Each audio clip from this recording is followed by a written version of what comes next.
Hey guys, how's it going? June 16th, 2021.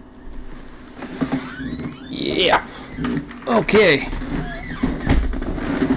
Let me just stretch out here. Buckle your seatbelt. You might be in for a ride. So. I'll check out the chat in a minute here. Till then, I'll just enjoy some photos and perhaps it'll give some inspiration. I don't know.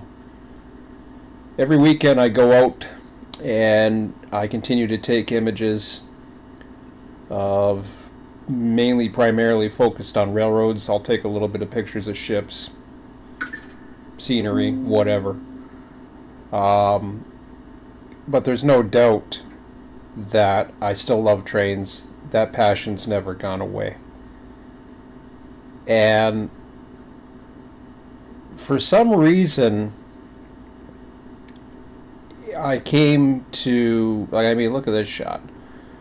That's actually the back end. That's not the front of a via train. That's the back end of a via train that overtook the CN Intermodal at Belleville. So, I actually, I got, how was I going to say, lost my train of thought. I'm not going to worry about it. I'm not going to stumble on it. I just, for some reason, I had one vision that I was working towards. And it was RTS, in full RTS. Something that was going to be a multi-year project that has really been manifesting for over 30 years. And for some reason, I felt like I didn't have the ambition to do it anymore. I don't know why I felt that way. Perhaps it was because the vision wasn't. I was trying to figure out what the hell. Why do I like trains? I don't know. I don't know much about different units. I'm not like most rail fans who have to take pictures. Although ever since I got my drone, I always try to get my drone up. It doesn't stop me from rail fanning though. If it's a rainy day and I'm out and about, then I'm going to watch trains. So it's really, really interesting how I thought that was gone. I honestly thought that the whole concept of RTS, because I really did a lot in Run 8. And I really got to experience a lot of Run 8. My standards kept on raising and raising and raising.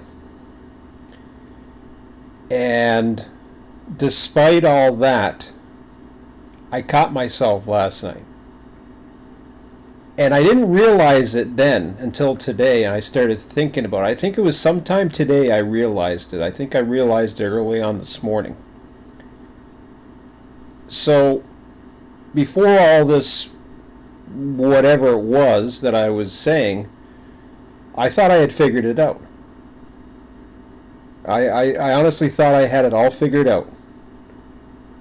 I thought, yes, I like the prototype, but no, it's never going to be like the prototype. And that's a bunch of crap. Why can't it be? So I think I was focused too much on what the actual jobs are like. Well, okay, so maybe being an engineer is not as lucrative as people think, and it's not. It can be, I suppose. I mean, getting to be in the controls of the train, but sitting in a yard going back and forth, and I mean, I know from firsthand experience that I was getting tired of switching. but I love the logistics side. That's why my careers always seem to focus into logistics. If I could have got into the railroad industry, I would have. But I couldn't. I tried. I had one interview at Canadian National, and that was for an intermodal position. Had I got in, then that would have led to other things. Had I wanted to be a dispatcher, I would have had to be bilingual. It's Canadian National. I don't think Canadian Pacific, but um, you know, there was other opportunities. I thought maybe I was going to be working in the States with CSX. I thought there was an opportunity there. It never came to be. But it is what it is. So I don't know if it's just because I'm getting older or what it is, but I'm like, why should I give up on that? So there's two easy telltale signs. One, number one, I'm very passionate when it comes to train simulations. I still am. I'm still passionate about talking about Run 8. That's not sour grapes. That's just telling it like it is. Run 8's vision is different than my vision. That's fine. Run 8 will never be what RTS's vision is, nor should it be. That's their vision. Mind you, people can give ideas that enhance their vision, just like people can give me ideas that enhance mine. But that's not what it's about. So here's how I caught myself the other night, and I didn't notice this right away. I was going to get into ATS, and I still like ATS. Don't get me wrong. I like ATS. I like a lot of these programs, but they're kind of distractions. They're just distractions, and they're fun distractions. ATS is a real fun distraction. I love the driving the trucks and all the other stuff. I love survival games too. I love the lumberjack game. So I kind of thought, well, yeah, if I focus on, a survival type game, or if I do this, I kind of always wanted to do that. And it's just like, there's so many of them out there, and there's so many coming down the pipe. Why do I have to create some vision of what I think should be? All I have to do is wait around a year or two, and something will come out. It always does.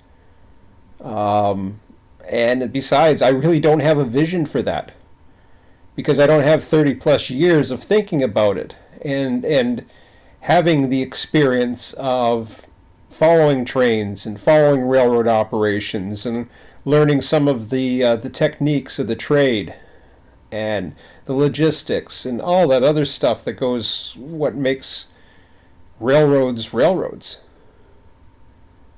And people who don't know anything about it, if you say, oh, hey, well, these trains are kind of cool, I'm going to have a vision to write train. They don't know anything about trains. They know very little, just that these trains are cool. They're not going to have much of a vision. Well, I had a lot of a vision. The problem was I had a very detailed vision, and I got to a point where suddenly I thought that I would get bored of it ultimately. That ultimately I would get bored of it. Well, why the hell then every weekend do I hang around for a few trains? Why do I care about watching the same trains over and over again? What is it about it? The engines are pretty much the same. A lot of the cars, yes, they're different, and that's something that a program can easily do. But for the most part, they some of them stick to their schedules. A lot of the same meets are the same. You'll see a unique set of cars, like I saw the Transformers the other day. So I thought to myself, well, why? Why is it that I can do that, but somehow because I have a huge task. I'm afraid of it. I'm afraid that I'd be wasting my time. I'm afraid I'm pipe dreaming. And perhaps I am pipe dreaming. So what? Why don't I just start something? Why don't I try something? Oh, I don't know how to do curves. Well, guess what? You're going to have to figure out a way how to do it. And, well, what if it doesn't look good? Well, guess what? Too bad. It's yours. If people don't like it, too bad. They can go to somewhere else. That's your baby. You have ugly curves or an ugly looking engine or whatever. If you don't have artists who are supplying you with stuff or the ability to go into 3D programs, I mean, you can only do so much. Just focus on what you can do and then see what happens. Quit making excuses. And I'm doing it, and I'm catching myself. So I keep having this vision. But I caught myself last night. I haven't said what I caught myself on. So I was doing I was going to do ATS, but I decided not to. I could do ATS tonight. I could have done this tonight. I was like, no. I'm going to go out on the line. I'm going to say what's on my mind. I'm going to tell you how I'm feeling, and I'm just going to put it on the record. Because when I put it on the record, then, if I change my mind or if I fail or whatever, that's on me. And you know something? I don't give a rat's ass if I fail. I don't care. I'm not afraid to. Sometimes I make I don't want to fail, or I don't want to. Have I ever cared about it before? I mean, seriously. Have I cared about pipe dreaming before? Have I cared about saying I was going to do this and didn't do that? Blah blah blah blah blah. Who cares? I'm not that big. If I hadn't scared you off by now, and you're still with me, and you're still supporting me, and you're still interested in what I'm doing, well, guess what? You're here. And why am I doing that? Well, I'm doing that because I'm looking for that support. I'm doing that because I'm looking to entertain. I'm doing that because I'm looking for ideas. I'm looking to get the ideas of what people want. And suddenly, I'm saying, well, yeah, I don't know about that. And then somebody's telling me, well, heck, I'd buy it. I'm like, oh, okay. Now the dispatchers type thing, I'm not that interested in doing the dispatcher so much. But then I started thinking about it. Yeah, it'd be pretty cool. But the dispatcher, maybe to get, I may do it just to make a prototype. But I feel as though that if I do that, I'm just focusing on a smaller program for the sake of focusing on a smaller program to get my confidence. Why not just screw up and then figure it out along the way? Make the mistakes, learn how to fix them, and then once I get things going, then I can move along, and I can make small little, subroutines and test this and that, and try to figure out different projects so that I can, try this and try that. I can try all those things, So we'll see how it goes with there. Putting everybody to sleep now, see? I think people like it when I start crapping all over Run 8 better. Not happening. I mean, I'm not in the mood to do that, really. But I'll say a few things about Run 8, but not right now. So I caught myself. I said I haven't said why I've caught myself. Didn't do ATS. I've been tired this week, a couple days or whatever, and been a good week otherwise. Week's going by quick, just like everything else. Life for me goes by quick. I turned 49 not too long ago. Halfway there. Gonna live to be 100, if I'm lucky. And Scott was. I know he made a comment about Run 8. Hoping to see version 3 while he's still alive or something like that. And I mean, I wouldn't worry about it personally. I mean, it's good if you're hoping for it. That's cool. But the world, just because Run 8's doing whatever Run 8's doing, doesn't mean there isn't ideas out there. And what I caught myself on was open rails. Suddenly, all of a sudden, I got somehow into looking at open rails. I hadn't looked at it in a long time. It was prior to Run 8 when the last time I looked at it. So there have been, I think, some changes. And I don't know what it all is, and nor do I care. Because I was watching, and I was just fast forwarding through different parts while I was watching the route, the CN rural subroute. Looks like a decent route, but it took me back 10 years. I really, I was like, man, this just reminds me of what it was like 10 years ago. And, things are way better than what they were then. I mean, yeah, I could run high settings and I could do all kinds of things. And quite frankly, what I have is probably going to look far worse at first. And who knows, maybe it'll never look as good as even OpenRails. And that's okay, I'm willing to accept that. Because my focus isn't about maintaining the backwards compatibility of Microsoft Train Simulator. That's OpenRails' focus.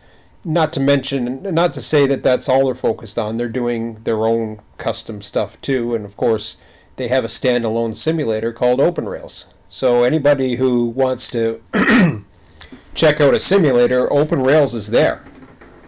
It's available. As far as I know, it's free. I could have downloaded it last night. I came close. I was going to check it out, and it was just like, wait a minute. What am I doing? I mean, I might mention it to my son. He may be interested.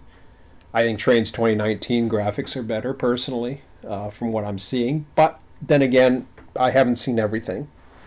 So there might be better graphics out there. They might be pushing the envelope a little bit. I don't know. I think somebody had mentioned it to me, and I've mentioned this a few times now, that somebody had mentioned OpenRails to me. Why don't you try doing things in OpenRails? Well, here's the problem. In order for me to do that, I have to, number one, I have access like anybody else has to the code. That's what open projects are like. So you look at the code. You have access to the code. You can see how it looks and all that other stuff. And quite frankly, I might take a look at the code from time to time, just to see what it's like, just to see how they do certain things, which is kind of funny because it's there. I'm not gonna take the code and make my own or anything like that, but at least it gives me an example. Because I am programming it in C# and OpenRails is in C#. So, but I'm not at that level right now in C#, and besides, I'm using a game engine called Unity. And that seems to be the game engine I'm sticking with. I don't need to go any further detail other than Unity at this point. I don't know if, I could go the Unreal route, but I really don't need to. I'm not interested. Graphics is not the be-all and end-all of it. Do I want it to look good? Yes.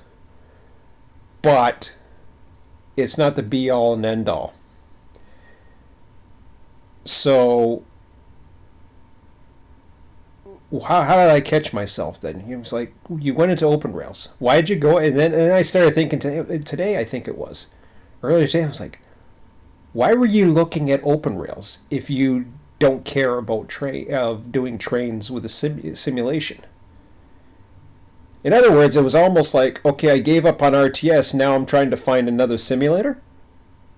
Or I'm trying to find another way? I'm just, I'm trying to find an easy way. And maybe there isn't an easy, maybe there just isn't an easy way this time. The easy way before for Run 8 was simple. Run 8 had the game, not only had the game engine, it had the game, it had everything. All I had to do was take my limited programming knowledge of data entry and be able to take the data files and go boop, and there we go. I kind of thought about the same way, or if I could program the AI into, but it already has AI, but it's activity based, and I don't know if there's open worlds in open rails, like open worlds like Run 8 has them. So I don't know if those exist, and really it doesn't matter, because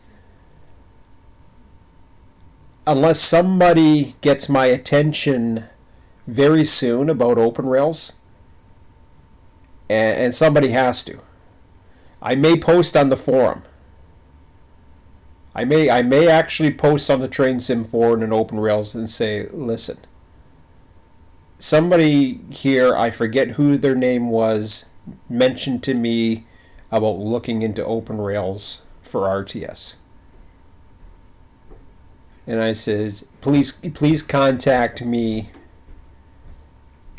or something like that, or try to get my attention and sell me exactly how I'm supposed to make my ideas happen. And if any of you that are watching know about open rails and how I'm supposed to make this happen, let me know. Because as far as I know, open rails doesn't use a game engine.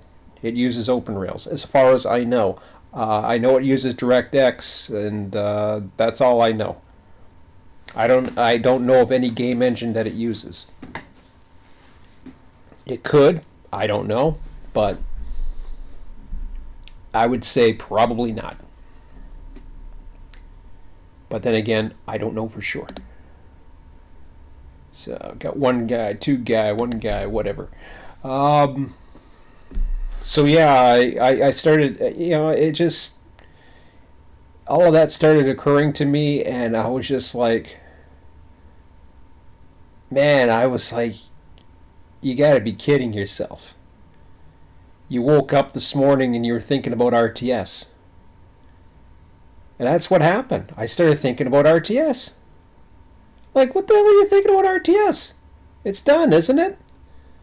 I thought you were trying to give up, and yet you keep thinking about it. And I wasn't thinking of it of regret. I was thinking of it as if it was still a part of me, because guess what? It still is a part of me. It hasn't gone anywhere. It's still in my brain. It ain't going anywhere. It's going to be with me for the rest of my life. It's a part of me. And if it's been a part of me for over 30 years, it's going to be a part of me until I die, as far as I'm concerned. That's about as big of a commitment I have towards it, than only second to my son and possibly my ex-wife, the mother of my child. That's it. That's almost as big as, that's it. That's how big it is. It's been a part of me. It's who I am. That's who I am. That defines me. Why would I give that up? Just because I'm having a difficult time envisioning something. And then I start, all of a sudden the ideas start coming again. Because that's what problem solvers do. I've got a problem solver mentality. I'm faced with a problem. I don't quit and give up. I find a way. I find a way to make it happen. So the big obstacle I had, you take a train like this, it's switching a yard. And I can't tell for sure if that is the switching job. I believe so. That could be 5:31 or 5:39, waiting to leave. But same thing. If that's a switching job or that's a string of cars or whatever that they're pulling out and switching back and forth, I'm not sure. It's one of the same because they use the same power to do it. So in other words, if I was actually looking at open rails last night for a little bit, watching, graphics that are really old, which is fine. They were well done,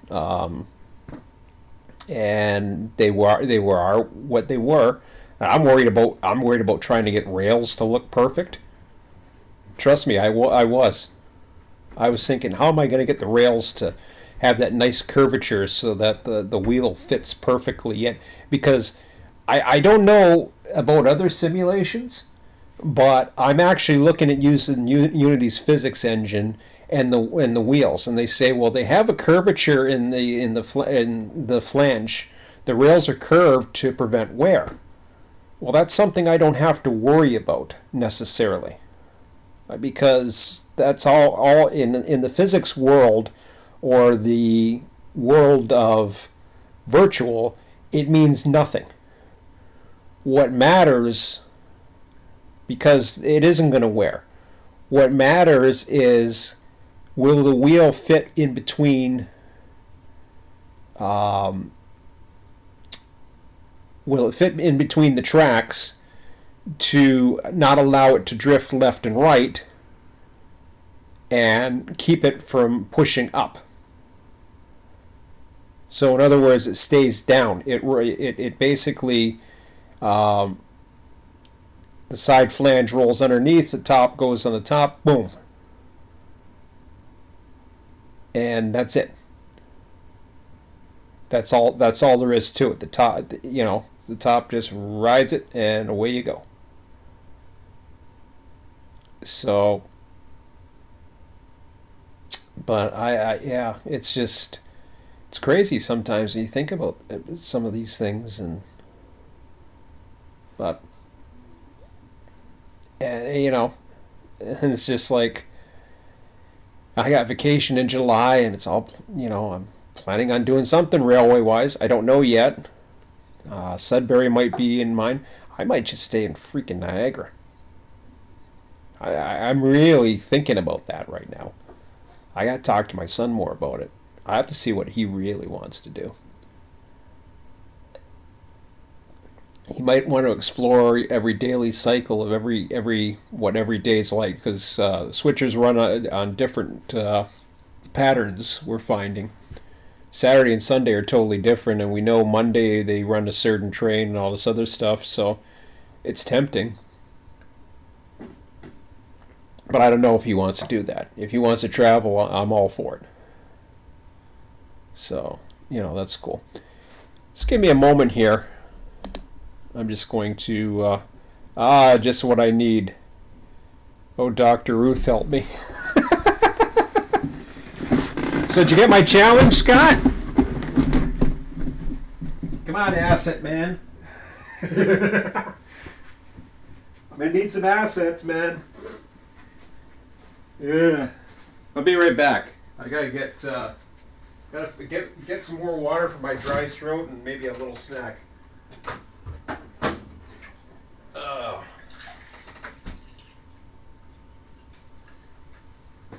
So have you been here from the beginning, or you just coming in? Scott, did you miss the beginning again?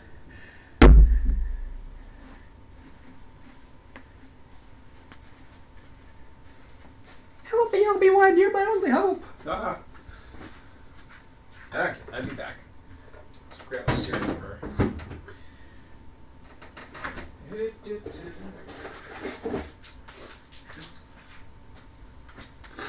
So yeah, we had our fun and drama and all that other stuff and shit disturbing. I mean, that's fun and all and dandy, but eventually I think the shit disturbing comes more in a phase of, you know, potential that could have been. So, Scott, did you get did you see the beginning of this video, or did you just catch on? Okay, so I'll just go over this one more time. So basically, I caught myself. RTS is not dead. I thought that I was out of the whole running train sims and that I could be more focused towards just the prototype and focus on other things. And I think what it was, as I, and I went on about all of it, but I won't go into to bore everybody else. I think what it was, I caught myself the other night. I was looking, and I was talking to you about it. Remember, I was talking about open rails. Well, if I'm not thinking of trains here, and you'll know, I can easily answer you. You'll know as well as I can. If I'm talking about open rails, why the hell would I be talking about open rails if I don't think I can run trains in the virtual form? If I was feeling as if I didn't have to do that anymore. Now, I won't go as far as Percy predicts. Percy predicts that when Run 8 version 3 hits, that I'm going to pick it up just like that. And he's wrong. The only way that I would consider Run 8 version 3, or even version 2 for that matter, is if a smaller region came out.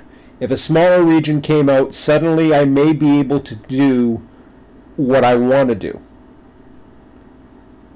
And yes, I could do it right now, but having its own region and its own means people who buy it, that would be the niche that I would fill. Depending upon if it met my expectations or was interesting to me, I would make it my own, and I would put a system going, and I would just probably put a server up and off we go, and it wouldn't matter. And a lot of people, and I'm talking about this now, so I hadn't talked about this. That's all that would happen. At that point, I wouldn't have to worry about developing a long-term plan, because I would pretty much have everything that I wanted. Run 8 is very, very well equipped as a train simulator. What it's missing is the AI components, but when you have the multiplayer and other people can be part of that process, or there's a lot of AI that's involved and the switching isn't too intense, it's not too bad. When the switching's intense, then, and you're the only one doing the switching, then that becomes a bit of a job, I find. So don't mind me, I'm stuffing my face. That's the problem. Can't help. It's snack time. But so what happened was I started looking at. Hold on, man. I just gotta wolf this down. Sorry, guys. Stuff in my face here. Of course, they're chewy, like cereal bars, so they're good though. Nice little snack. So what's new, Scott? Did you catch that, though? Why the hell would I be doing that? Come on, Dr. Ruth.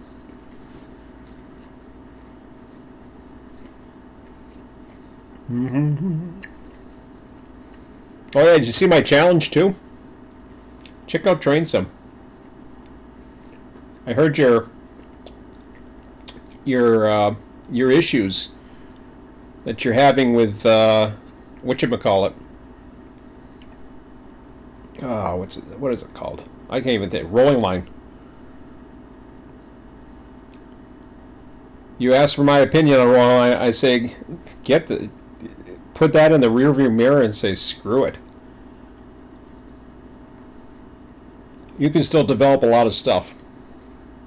Hint, hint. I'm looking for assets.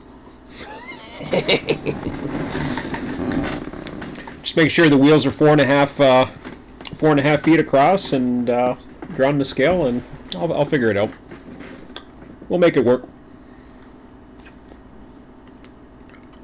Might not be have all the physics in the world or whatever, but hey, I know I can put you on straight track.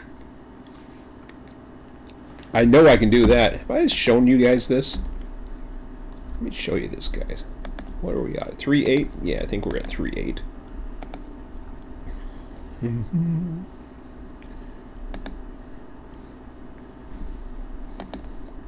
Haven't done anything in this for a few weeks, but these are the assets that I had found.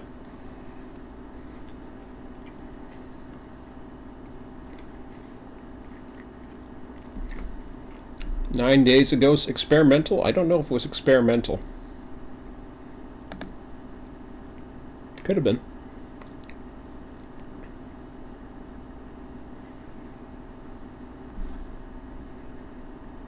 Maybe he is, maybe not.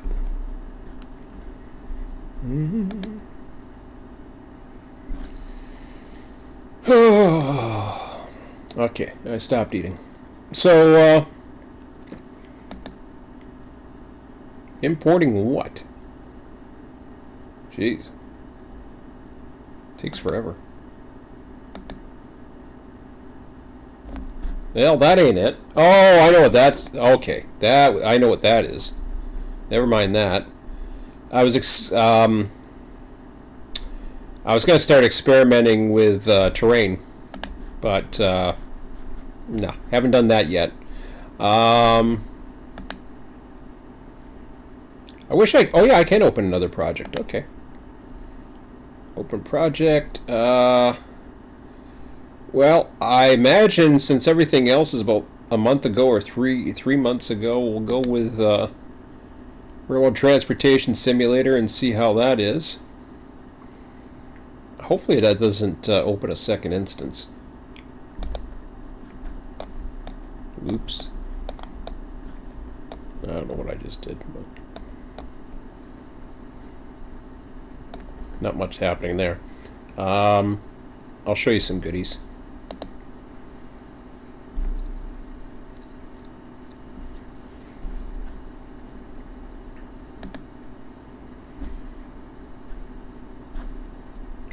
Did it open? That ain't it. Oh, there it is. Okay. Never mind. It does open a second instance. Alright, well, fine.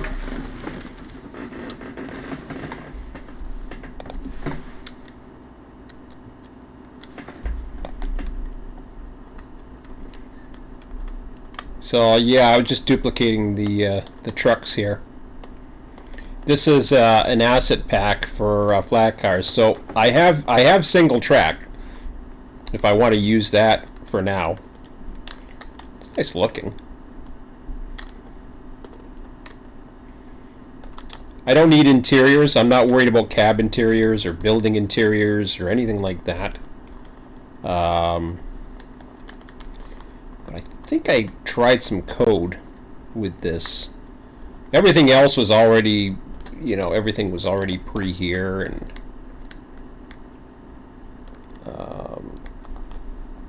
I mean, it's cute, it's something, but it was free, so I just tried it and Now, what did I have it set to do?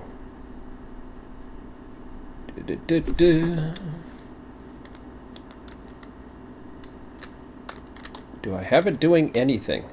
No, I don't. I thought I had it doing something, but I guess not. I'm trying different keys, but I forget what my code is. Okay, oh fine. I don't want to... Okay. Engine. Let me just see what we got here. Thought I had a key set up for it.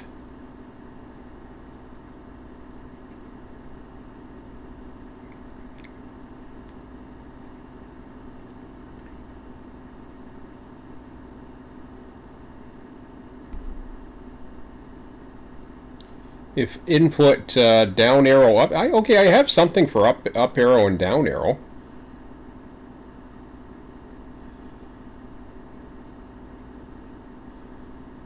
Once per frame. Oh, okay, that's a different force. I was playing around with the force on that. Okay, never mind that. Okay, let me try it one more time.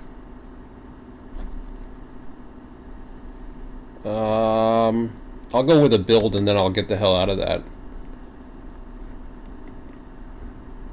I'll build and run it.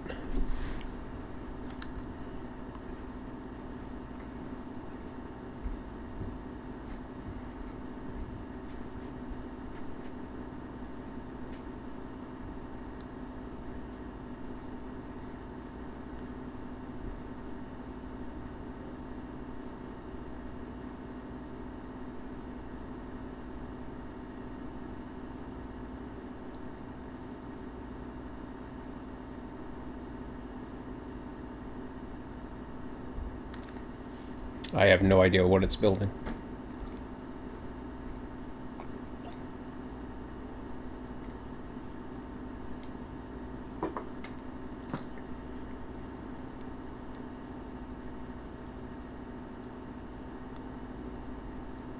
Come on.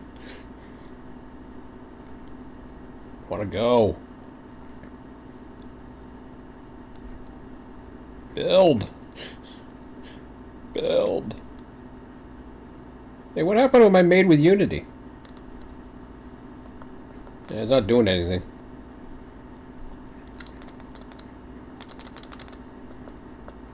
I am pushing up and down, but I think it's a wrong type of force. Now the wheels have sides on them, so I'm thinking with curves I might be able to do something similar, like, I don't know.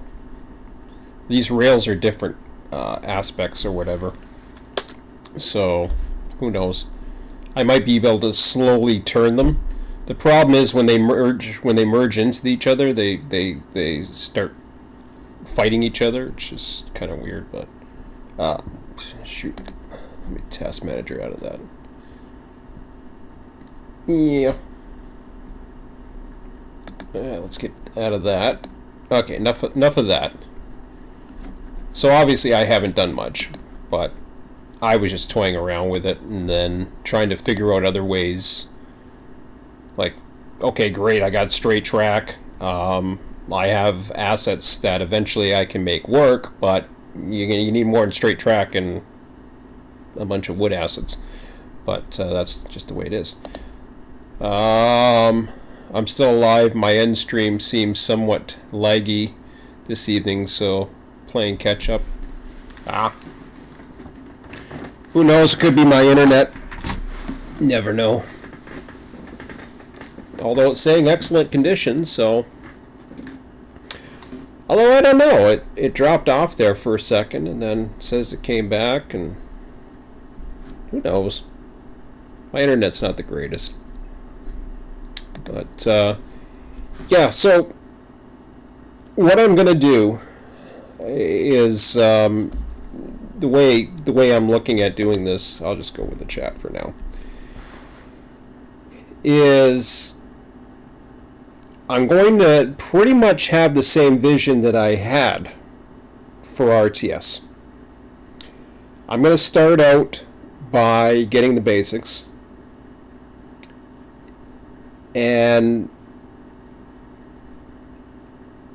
yes, I probably will have a rudimentary control system to allow the trains to run.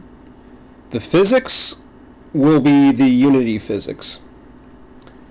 And that will be good enough for me, as long as it doesn't... Okay, hang on a second here.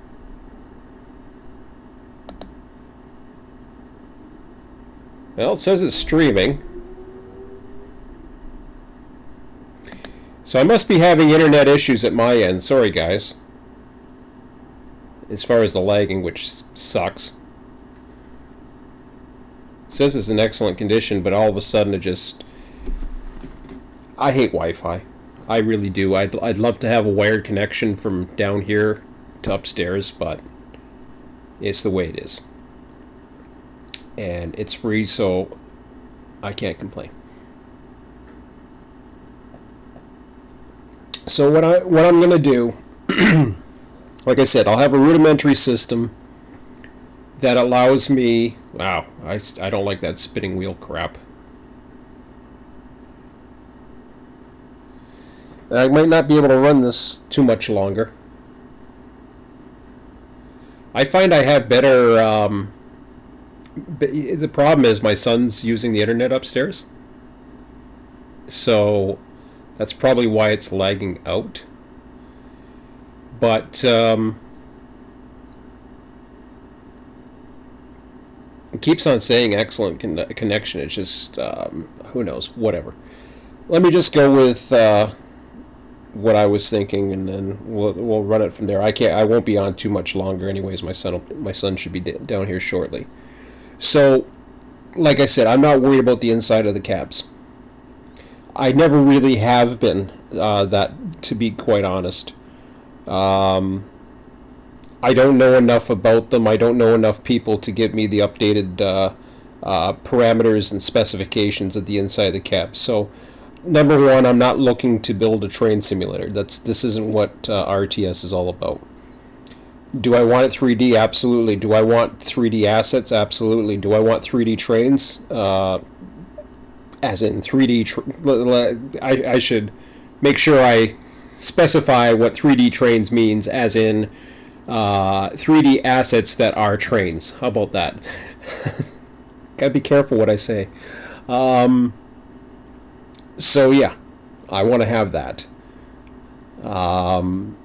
But I'm not worried about the insides of the cabs or anything for that matter. It's hard to see inside the cabs to begin with, in most cases, nor am I going to worry about it. I'll have some type of shell. I'll have whatever I can on the outside. The cars will be much more detailed than, to do what they're supposed to do. It may not be perfect. It may not have every rivet, but it'll be whatever it is. Whoever does the model, whether it be somebody else who wants to contribute assets, or myself, and for the meantime, it's going to be me using some of these free assets or parts of these free assets and connecting them to rudimentary objects. So I might use parts of whatever I can find to get cars and stuff like that. The switches may not look very nice. There's going to be a lot of things that is just going to look weird. But I'm going to work on it, and I'll just keep working on it. I'm not going to focus on the things that I'm not good at. I have to let those things go. I have to focus on the things that I have in front of me, and then build it from there. In other words, how the trains behave. First, I'll have a rudimentary control that I can control. So I'll have to be able to control it and make sure the physics work. The AI system that will soon take its place, once I'm happy with the physics and once I'm happy with the rudimentary systems, will then actually use the physics. Now, there's a catch to that. They'll use the physics provided that the focus or the camera is in the area of where the physics are happening. If you're not paying attention, then the physics will go back to math functions. Math calculations based on HPT, current location, length of train, what part of the lengths of trains are on what sections. It was actually the same formula I was going to use in the dispatcher modification. In fact, I still may do the CTC board as a test with some of the AI. We'll see. That'd be kind of cool because that would give me.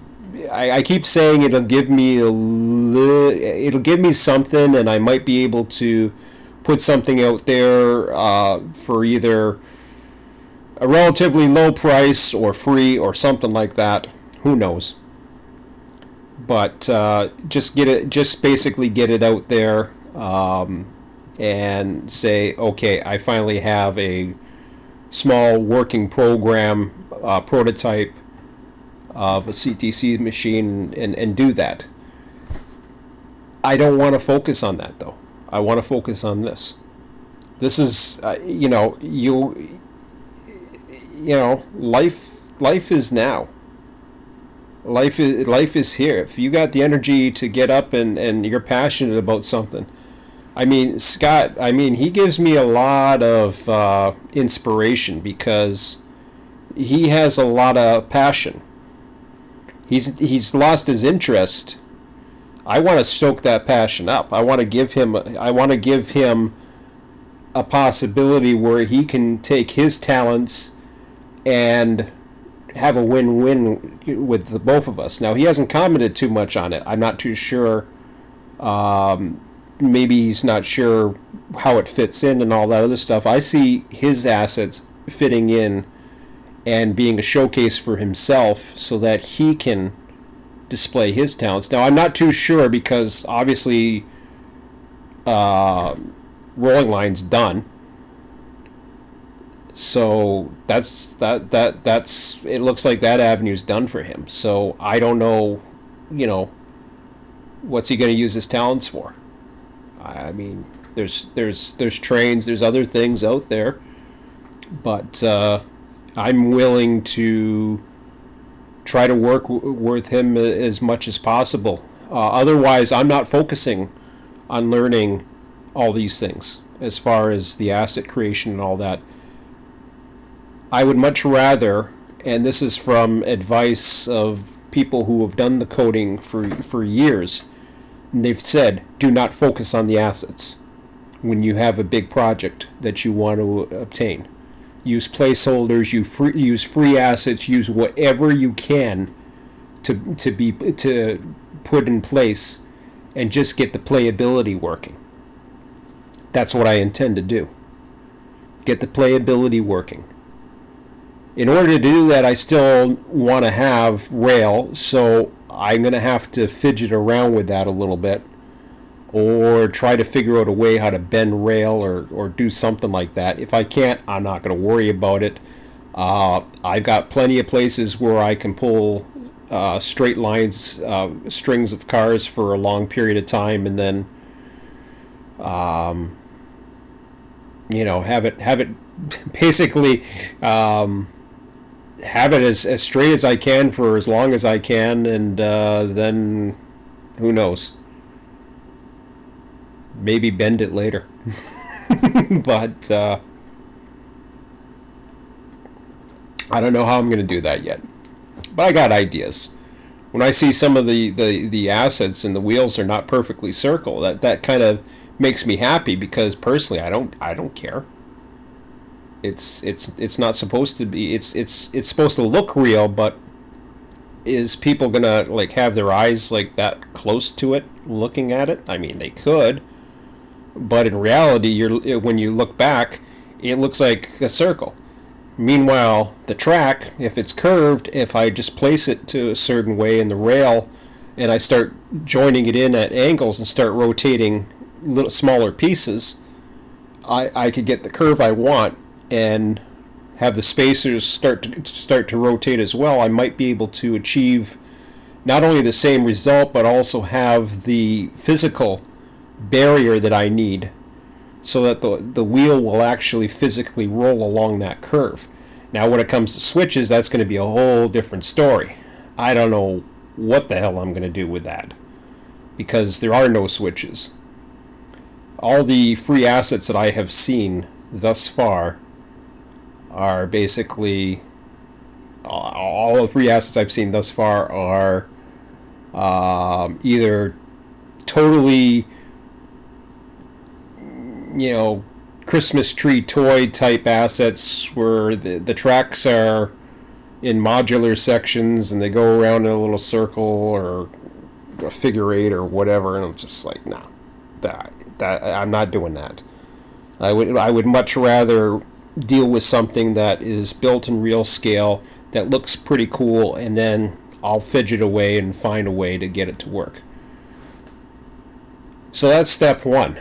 Just get the physics going, get the rudimentary controls, and then start getting the AI so that it can eventually do the things. Once I figure out how to establish the yard, the switches, the mechanics behind them,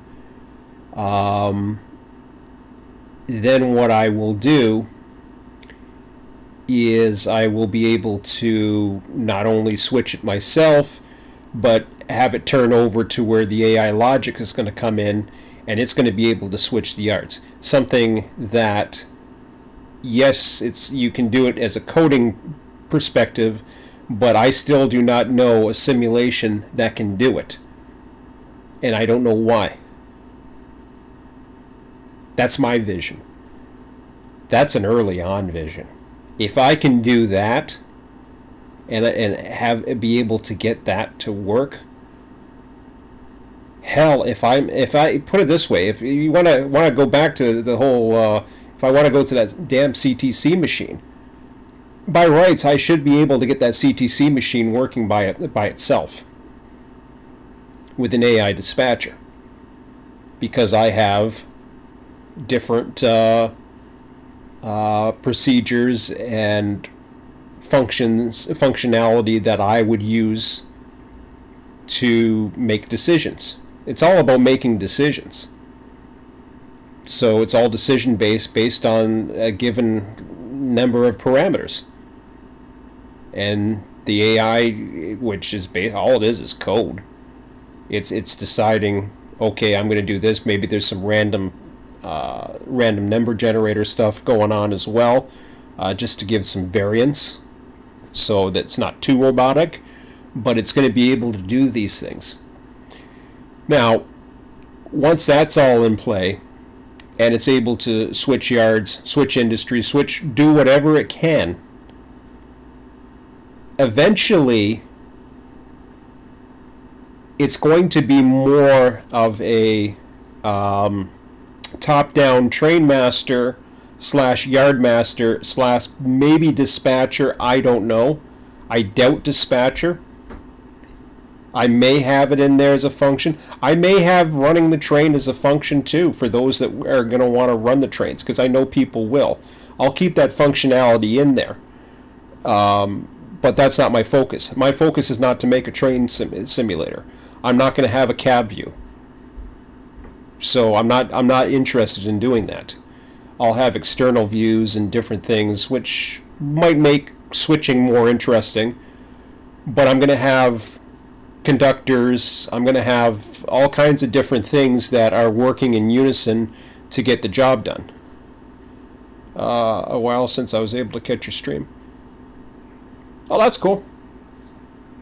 Nice to see you. But And I'm having connectivity issues, so if it breaks out or whatever, I apologize. At least that's what I'm anticipating here. So you have all those things in play,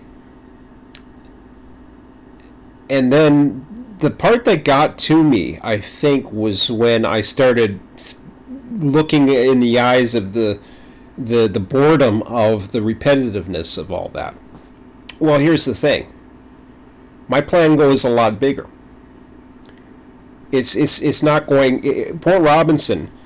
You think the visions that they have, say he ain't ranting yet. No, I don't need to rant. My rant's all done. I was going to rant earlier, but that's just negative energy. And I don't need to rant. Really.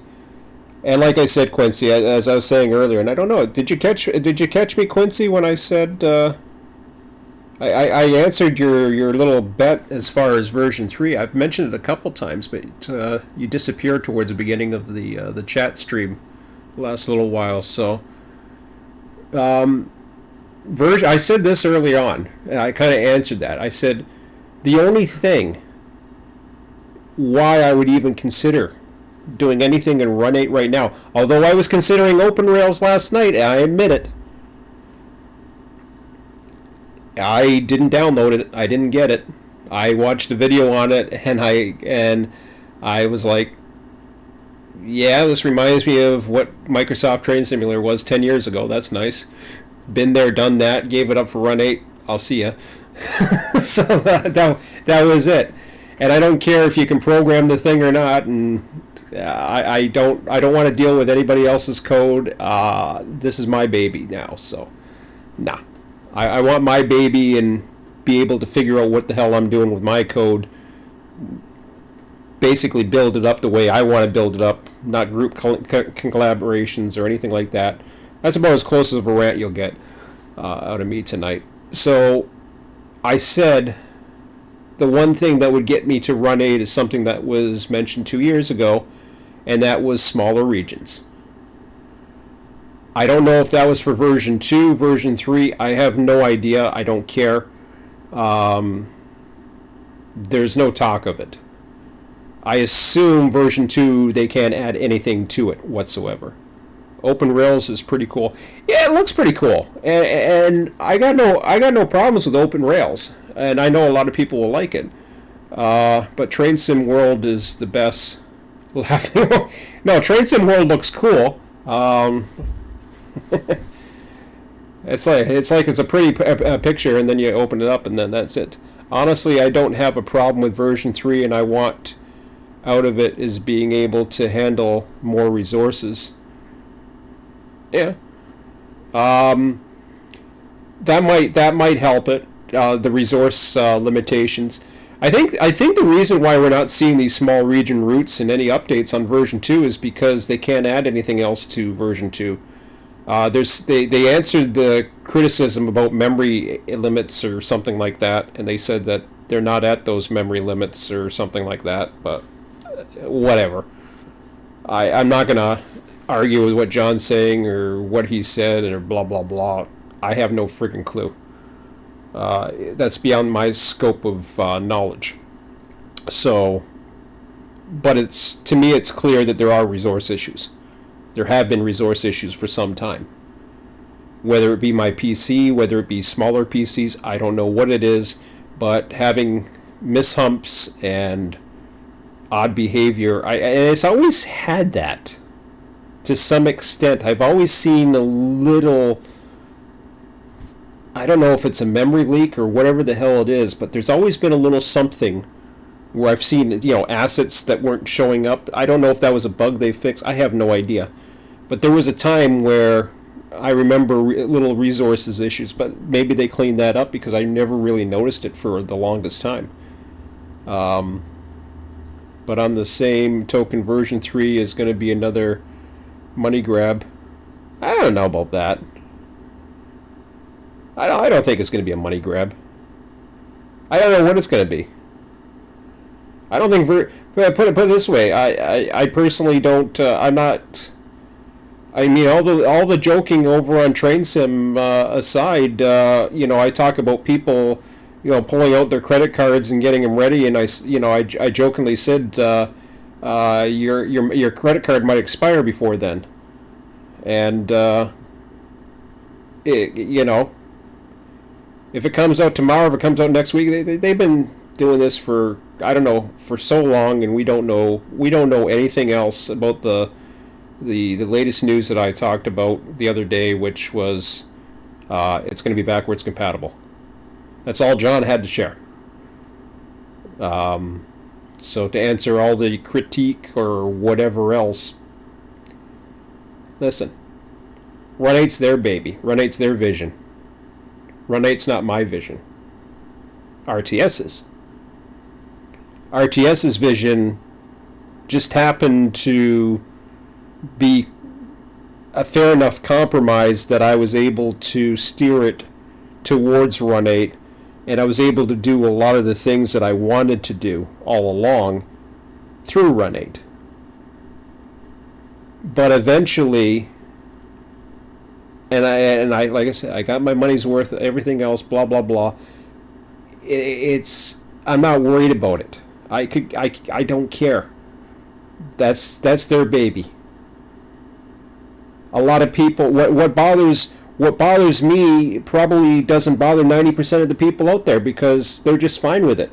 There are people still running on, the happy-go-lucky server and doing their thing, and that's great.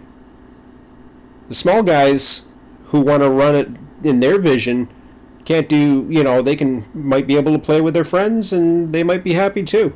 There's some people that I heard are still doing version 1 stuff, and they're happy to do it. I would never go back to version 1, regardless of what it was or what, how you can manipulate it or use the code a little bit better. I don't care. Version 1 don't have AI. I don't want it. Version 2 has AI. That's a start. Version 2 in a smaller region, well, that's not so bad too. Would I need version 3 to make it work? That's a possibility. Is it worth that? Nah, I don't know. I'd have to really think about that one. That's a tough decision. I'm not waiting. I can't. I'm at the point where I've been pushing myself and thinking, okay, well, maybe I need to focus on something else. Maybe I need to. I've been just running around in circles, and it wasn't until I realized if I was looking at open rails, well, my brain is still into trains, both simulated and prototype, and RTS is still something I think of every day. It's something that I continue to think about. I don't think about model railroading every day. I don't think about Run 8 every day, even though I'm talking about it again.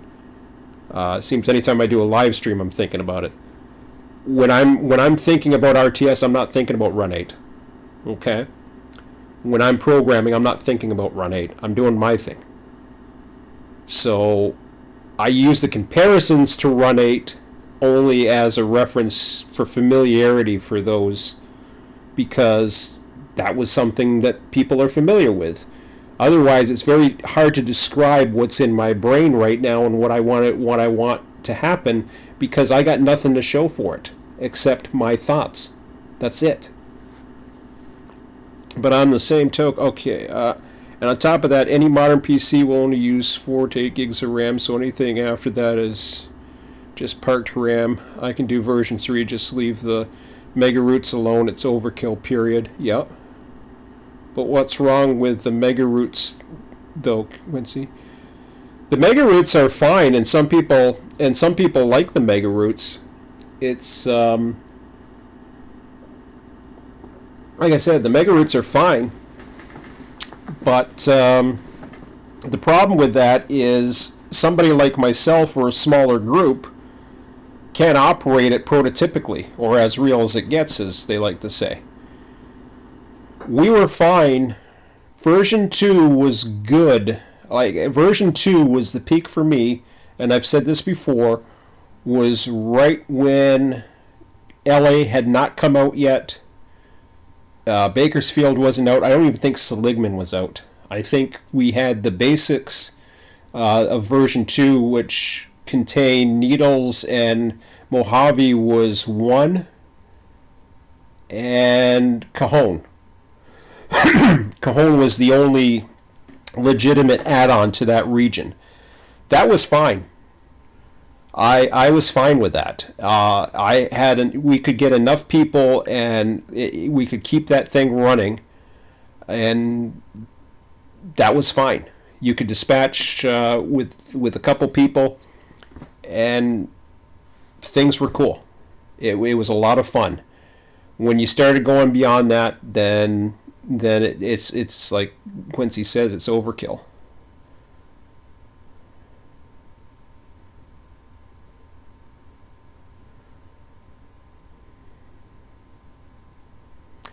Well, I hear.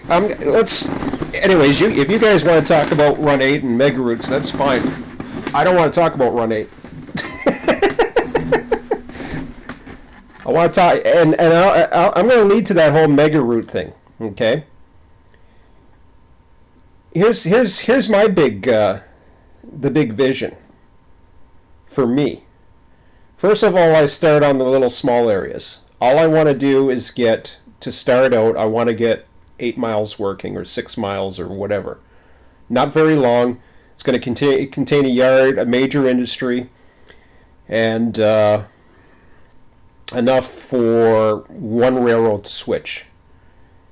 Eventually, I want to be able to encompass all of Niagara, which includes not only Canadian National, Canadian Pacific, the Port Colborne Harbor Short Line, but all the industrial engines as well. Not only will it have the industrial engines, it will have the forklifts. It will have whatever's loading them. All the loaders will be operational and viewable and programmable and operatable if necessary. So what you will have is you will have the ability to either manage the whole thing if you want to, or manage or have a bunch of people, perhaps in multiplayer, to manage with, a cooperative type thing where you run one railroad, talk to another, whatever. But you will be able, within a few keystrokes and maybe access to a menu screen, or a menu map, I should say. A menu map would give you basically a synopsis of the entire region, both railroads, all industries, the call times that are coming up, the crews that are coming on, what jobs are coming up, what switches are running, everything that a train master needs to know. Not only a train master, but anything that somebody who's joining a multiplayer session wants to know. What jobs are available? If I want to speak about Run 8 as an example, and I will, the example to that, and the only reason why I mentioned Run 8 again, like I said, is to give you guys a visualization. That's something that was lacking in multiplayer systems. You had to manually create job lists. Everybody still does it. They either have semi-automatic job lists and trying to integrate it with Run 8 to get it to work. I don't want... this is going to be automated. It will be part of it. Everything will be capable of doing AI. The physics will only be at a local level, so that when you jump to that scene, the physics will be 100%, regardless if they're AI or not. That way, when you're viewing them, they are going to act like a real train would, or at least what Unity thinks a real train would. I'll make sure that it looks reasonable. I'm not worried about a train simulator. I'm not worried about operating the trains. I'm more interested in operating the railroad. So, what happens beyond that? Well, expansion.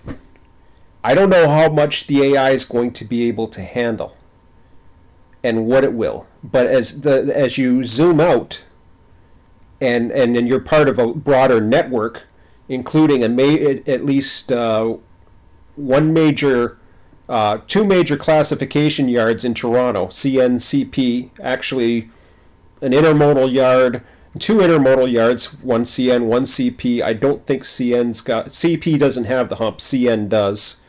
It has one of the biggest. I had the images that popped up on my screen of it. CP's a flat yard. They're not as busy as CN. So they're kind of like what Union Pacific is in Run 8 versus BNSF, for example, I think.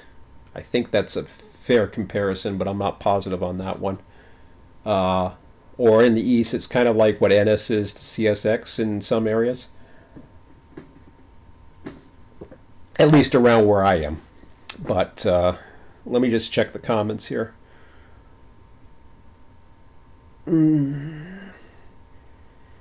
But you don't have to. You could always just do smaller chunks of it. Yeah, I like options too. I've always liked options, and from a perspective, it's good. But what those smaller routes need. Well, let me just read all the comments here. Second problem with mega routes is that when folks are tired of running trains, they're going to leave uncrewed trains everywhere. This is why AI needs to be part of it. Smart AI. And it needs AI that can work yards. This is where I think about things. This is where I'm thinking about. This is what Run 8 version 3 needs.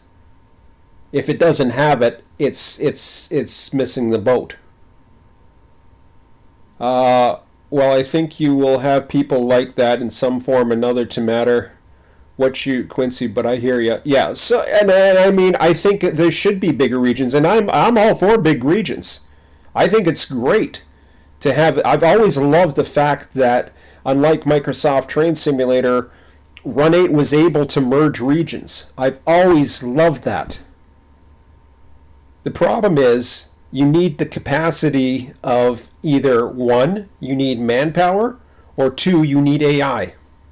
And you need smart AI. If you're gonna have all these friggin' hump yards and all these industries, if you want to operate at 100%, you need smart AI that knows what the hell it's doing. And don't get me wrong, the AI that happened between version 2 and version 1, and I'm talking about Run 8 again because you guys are talking about Run 8, so I'll chime in and kind of relate it to where my vision is. And I don't care. They can steal my ideas. I give a rat's ass. Have fun. If I like it, maybe I'll buy their program. But if they let me.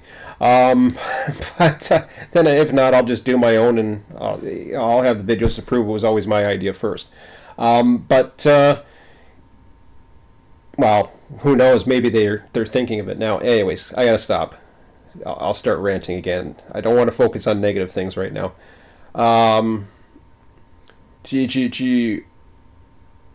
Yeah. What we got here? Have people like some from other, no matter what. But I hear, okay, my draw to RTS was somewhere the human aspect, paperwork, daily planning, so to speak, somewhat of a daily goal and a day-to-day operations. Exactly. And there will be those paperwork. There's going to be the teamwork involved. There's going to be the pre-run meetings that are going to be done in AI regardless of human interaction or not. But if you want to be part of that, you can. You can take the role of yard master. You can plan the switching that's going to take place between your crew as they go on duty, as to what tracks they're going to use, how they're going to build, what they're going to prioritize, what tracks. And what is RTS? That's my baby. Check out. I don't know. Check out. I don't know if it's in my profile or not.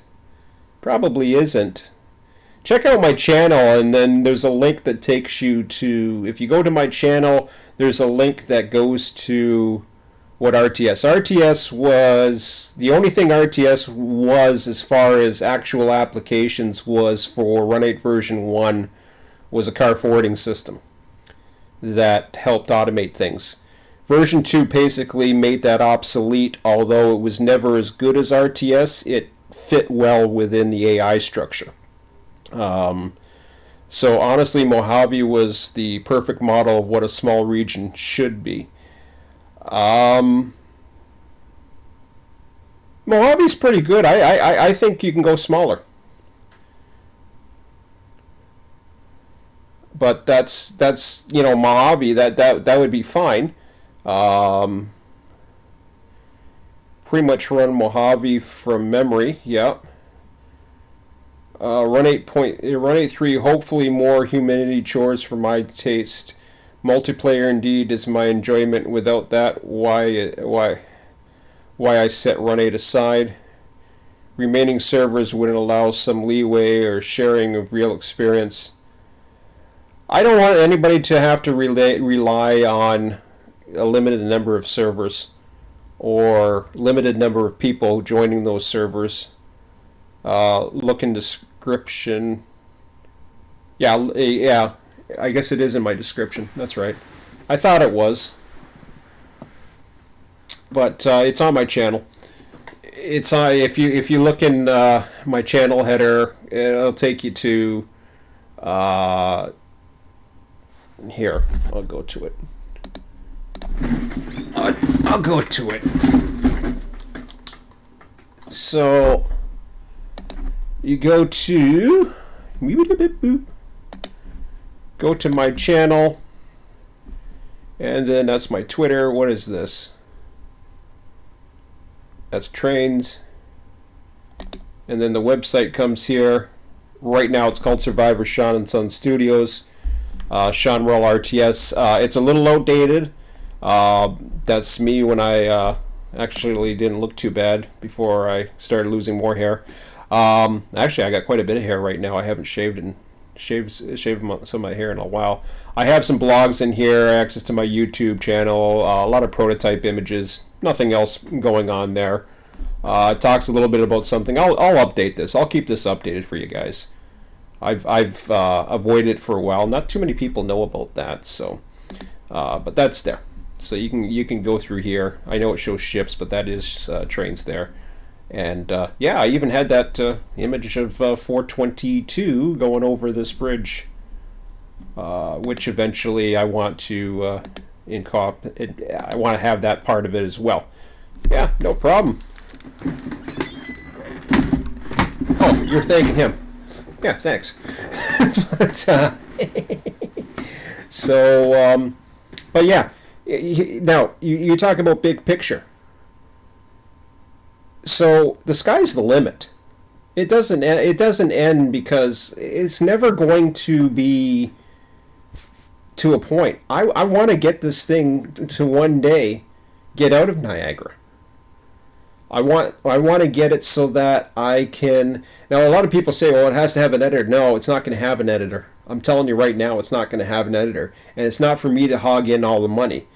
If you want to be a developer, that's something that I'm willing to open up. Right now, I can barely get anybody interested in providing assets. Hint, hint. Hi, Scott. Scott's helped. Scott sent me a few assets already, but I think I used one and it didn't work for some reason, but I might try it again. But Scott can send me all the assets he's got, and I will certainly do my best to make it work somehow.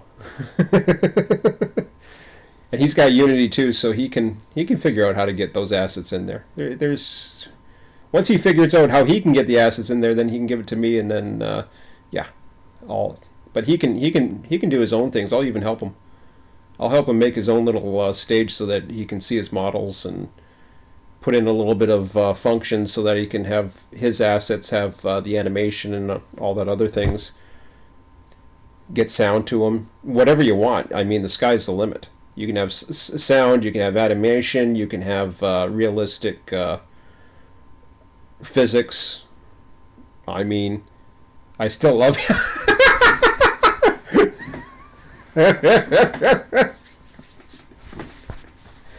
Oh, drop those losers over at friggin', I don't know what it is. I'm not saying it's a community. It's a top-down issue, obviously, over at Rolling Line. And I know about top-down issues. There's certain sites out there that have top-down issues. Not so much top-down issues. All it takes is a few people, a few of the corporals and sergeants in arms or whatever, starting to make a ruckus because I don't like this Scott guy. I don't like this Sean guy. I don't like yeah. He's thinking too much, or he's actually. Oh yeah, I love the one where this was over on Train Sim, but it got deleted. The message got deleted. There was a message the other day. Sparky was on there, and he was going on about. At first, I thought it was a legitimate message, and then I saw the sarcasm towards the end. I thought, okay, yeah, this is Sparkplug. I forgot about that. But it was starting to talk about what was it? Oh yeah, because you can't. Certain particular sites don't like it when you start thinking about what Run 8 could be in version 3. You can't predict what Run 8 could be.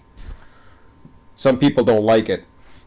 And I'm like, I forget the word is. It's basically filling in the white noise of nothing. I'm sure they're talking about it. Maybe I don't even think they're talking about it on the regular forums over there. They're just they're talking about it in their little private club, but you know, I'm okay. I got my own club. It's me. Don't worry, it'll be back. I've had servers. I've had multiplayer servers. I've had multiplayer server networks.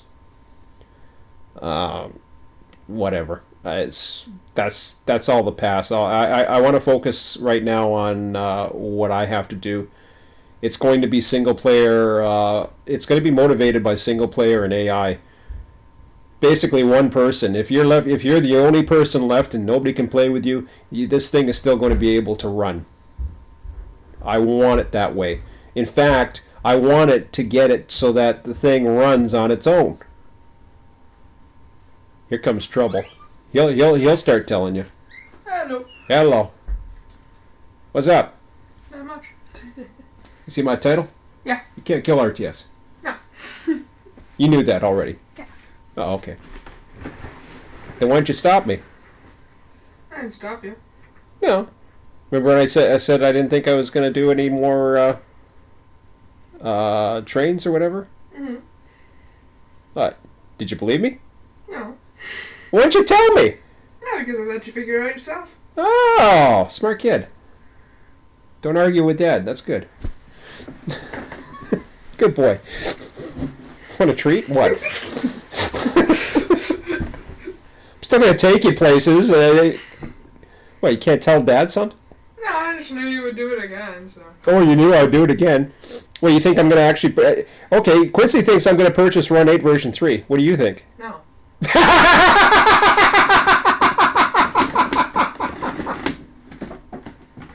Right away! Don't even have to think about that. Yeah, but what if they have a smaller region? Like a nice smaller region? No. I don't even think... I don't think that's going to happen anyways. No, they said they would do it 2 years ago. Yeah, exactly. They said they'd do it 2 years ago. Well, when they said Run 8 3, they were talking about 3 years ago or 4 years ago. Something about a road editor, but... Well, no, they didn't. John didn't say that. Okay. Why, do you remember them talking about road editors? Yes, I remember hearing something about it. But I'm not positively sure who said it, so... Oh, maybe it was me. It was one of those wild rumors that I started over on other forums. That's the problem. That's how these rumors start, is because people like me go on YouTube and start spreading them. Yes. Ban me. Why do you do strange things? Don't worry, Scott. You know I won't ban you. You can I won't take your posts and see. I can go like this and see. I can go woo. What is this? Ooh, I can remove them. Ooh, cool. Got a power I have. Arr. How many people I remove are deliberate trolls. Even people who disagree with me or we don't believe to say, oh, here we go. Well, truth of the matter is, ain't gonna matter to them if you buy it or not. The rest of us will, and well, you're gonna be left behind. Nah. And you'll be left bored, but I'm pretty sure. No. And maybe, I don't know. But you say I'll be left behind because of version 3? What's going to be version 3? I was over on Train Sim the other day. I wasn't kidding. Somebody was getting ready to get their credit card out. I told them the thing's going to expire before then. There is no. Do you know of an indication that version 3 is imminent? Because I sure the hell don't. I haven't seen anything. I checked their What is version 3 going to have? What is version 3 going to have?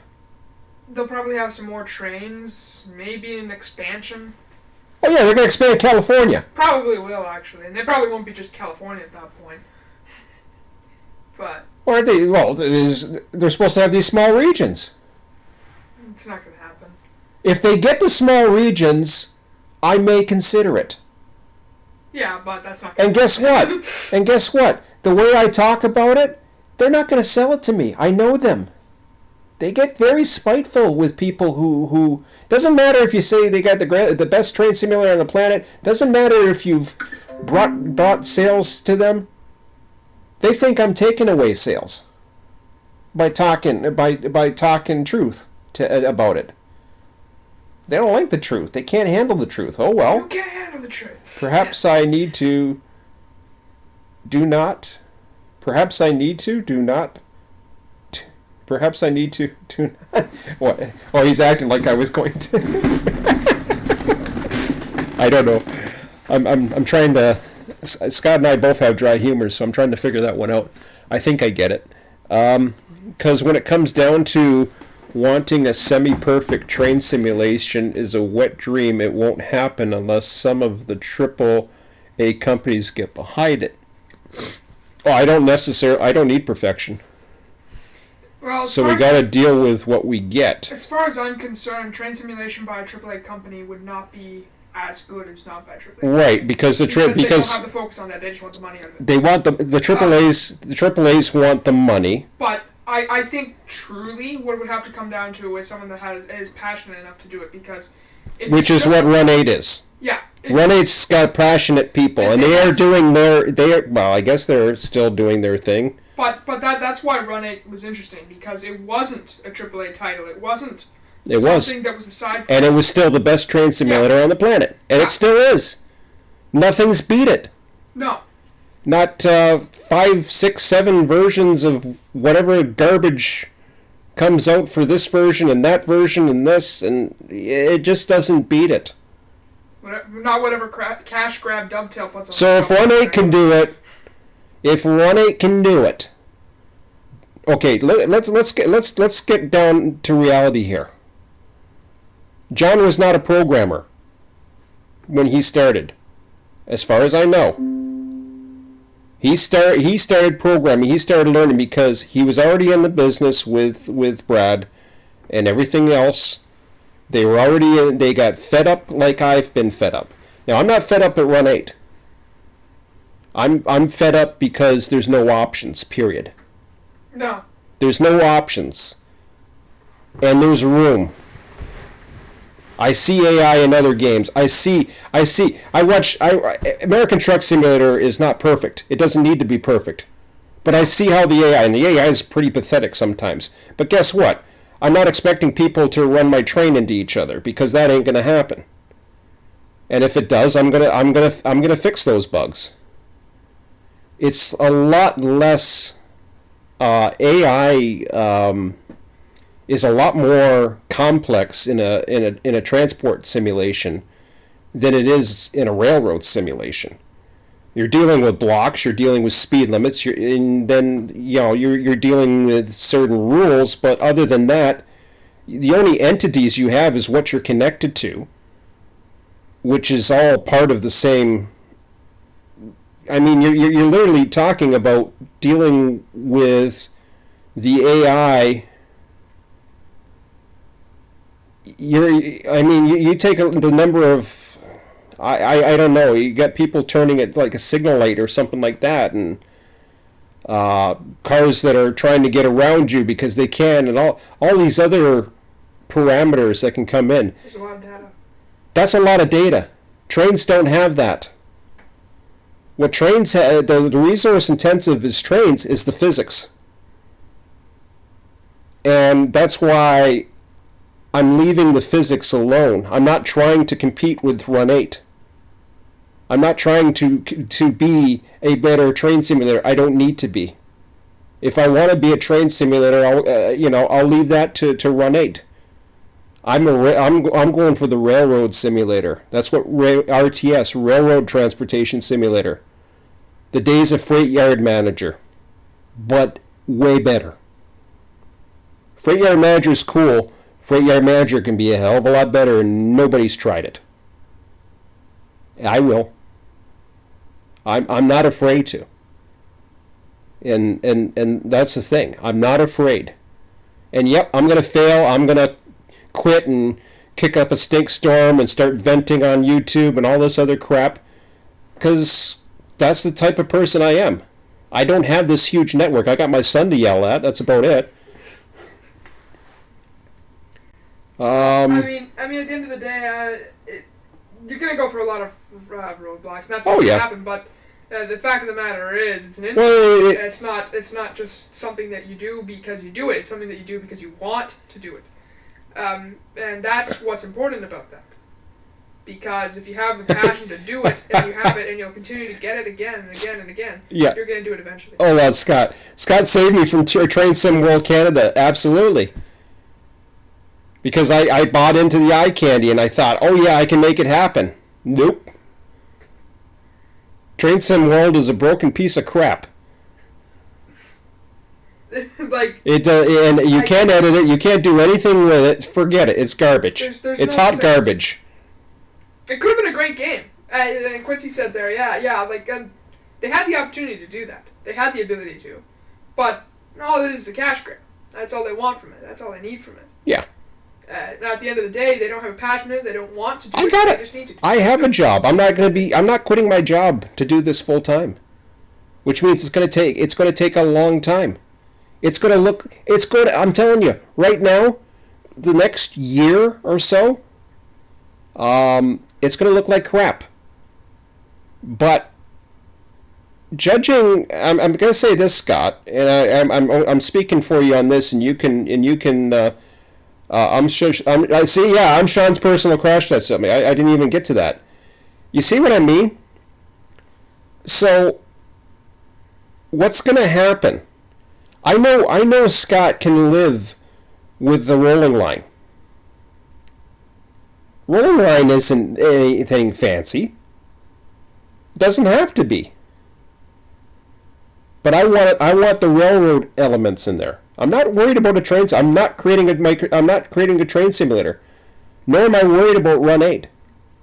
Run 8 can do its thing. If version 3 comes out and it can offer the things I'm looking for, you're damn right I will. But I'm sorry. Turntables, swing bridges, and don't get me wrong, I love lift bridges and all that other stuff. Transfer tables, okay, fine. We've seen that in Train Sim World. Do we really need turntables? For what? That's what Ys are for. But I mean, yeah, okay, they're cool. An automated hump was an idea that was thrown, and it's being considered by John. The last I heard. Would be cool, but that would be cool, at the but same time, why?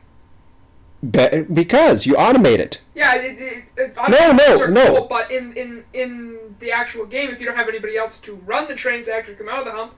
That's the thing. You need automated switchers. You need AI for switching. You need AI. You need AI for every single thing. If you can't have that, what's the point? Because you're never going to have the community to back it up. Excuse me? With Run 8, they don't have the community to back it up if they don't have the AI for the switching. Well, that's the thing. That's why everything is too big. You need the small. If you have the smaller regions, I can get the community. Exactly. Like if I can beat that thing to death. Easy. You build it, they'll come. Yes. You don't need as many people, and it would be more interesting. Then you can release more of them, so you have different variety in what you want to do, instead of just creating one large route where you're never going to have enough people to play it realistically, and you're not going to have the AI capability of actually doing it, which means that you're just going to have a route full of empty nothingness and just bland. It's just going to be bland. That's. My scenery is going to be pathetic compared to these things at first. It's going to take talented people to come on board and want my vision. That's all there is to it. Let me deal with the programming. That's what John Greenstone did. He dealt with the programming. Yes, they had an artist. Yes, they had Nigel was the artist all along. Brad was the business manager. Dealt with the business end of things. I think they switched positions or so. I don't know, whatever the hell they did. I don't care. And now they got. It's amazing. You look at the number of people that are involved in Run 8 has expanded big time, including customer service, but yet the community has gone down to 2 servers, at least advertised. Now, I know of the Southwest server that still exists, that is the former RTS. That's still out there. There's other servers. I know there's little small things going on someplace. I'm not blind to the fact that there are still people in groups, in pockets all over, but there's not an overall community. And I want something where it doesn't matter what size of the community, you can do it. You can run it just like the prototype. And I'm going to start in an area that is not that intensive, that literally can be run by one person without AI. That way I can run it, and then I can bring the AI slowly in. And I can focus on how the AI handles with me. Once I know how it handles with me, then I'm going to see how it handles with each other. I'm going to see if we run into dead links, or if we run into roadblocks where they can't get past each other, or crap like that. I'll have to find ways around it. But I'll slowly build the region from that first start with 8 miles, and it's going to expand to the remaining 30 miles of the Stanford, the remaining total 30 miles of the Stanford sub. Then I'm going to integrate possibly CP or possibly the CN Grimsby sub at 30 miles. The short lines are going to go in. Then I'll have all of Niagara, and we'll see how all that AI resources are running. The physics will always be at a local level. They will not be running everywhere. I don't need them to. I only need them to run on a local level, whether it be, how do I say this? They only need to run at a local level at a client-based, or if it's multiplayer, they have to run at a client base, or they have to run at a screen based in single player. Everything else is all calculated. So if nobody is paying attention to them, no physics will be calculated. If somebody's paying attention to them, they're going to figure out the physics, and they're going to report to the collective. And that's how it's all going to update. So if it's doing the physics calculation, it's going to use other people's computers while it's doing it. As soon as that disappears, it's going to go back to AI calculations. Everything is still going to run. That backbone is going to run on its own. You go to work, like me, or whatever, or you go out and do things, or work around the house if you're retired, or whatever. You go and you do things. You leave Niagara be Niagara, or whatever region I'm doing. Niagara is my home, so that's why I'm starting it in Niagara. I know it's not the hot spot for people, but I'm heading to the Toronto, the Greater Toronto area, as well as the main line out towards Detroit. So the Dundas sub. I'm heading over to that reason. I'm also heading over to the linkage that heads right into Toronto, the Halton sub. So basically, what was the Microsoft Train Simulator Niagara Corridor? Everything from Hamilton and beyond.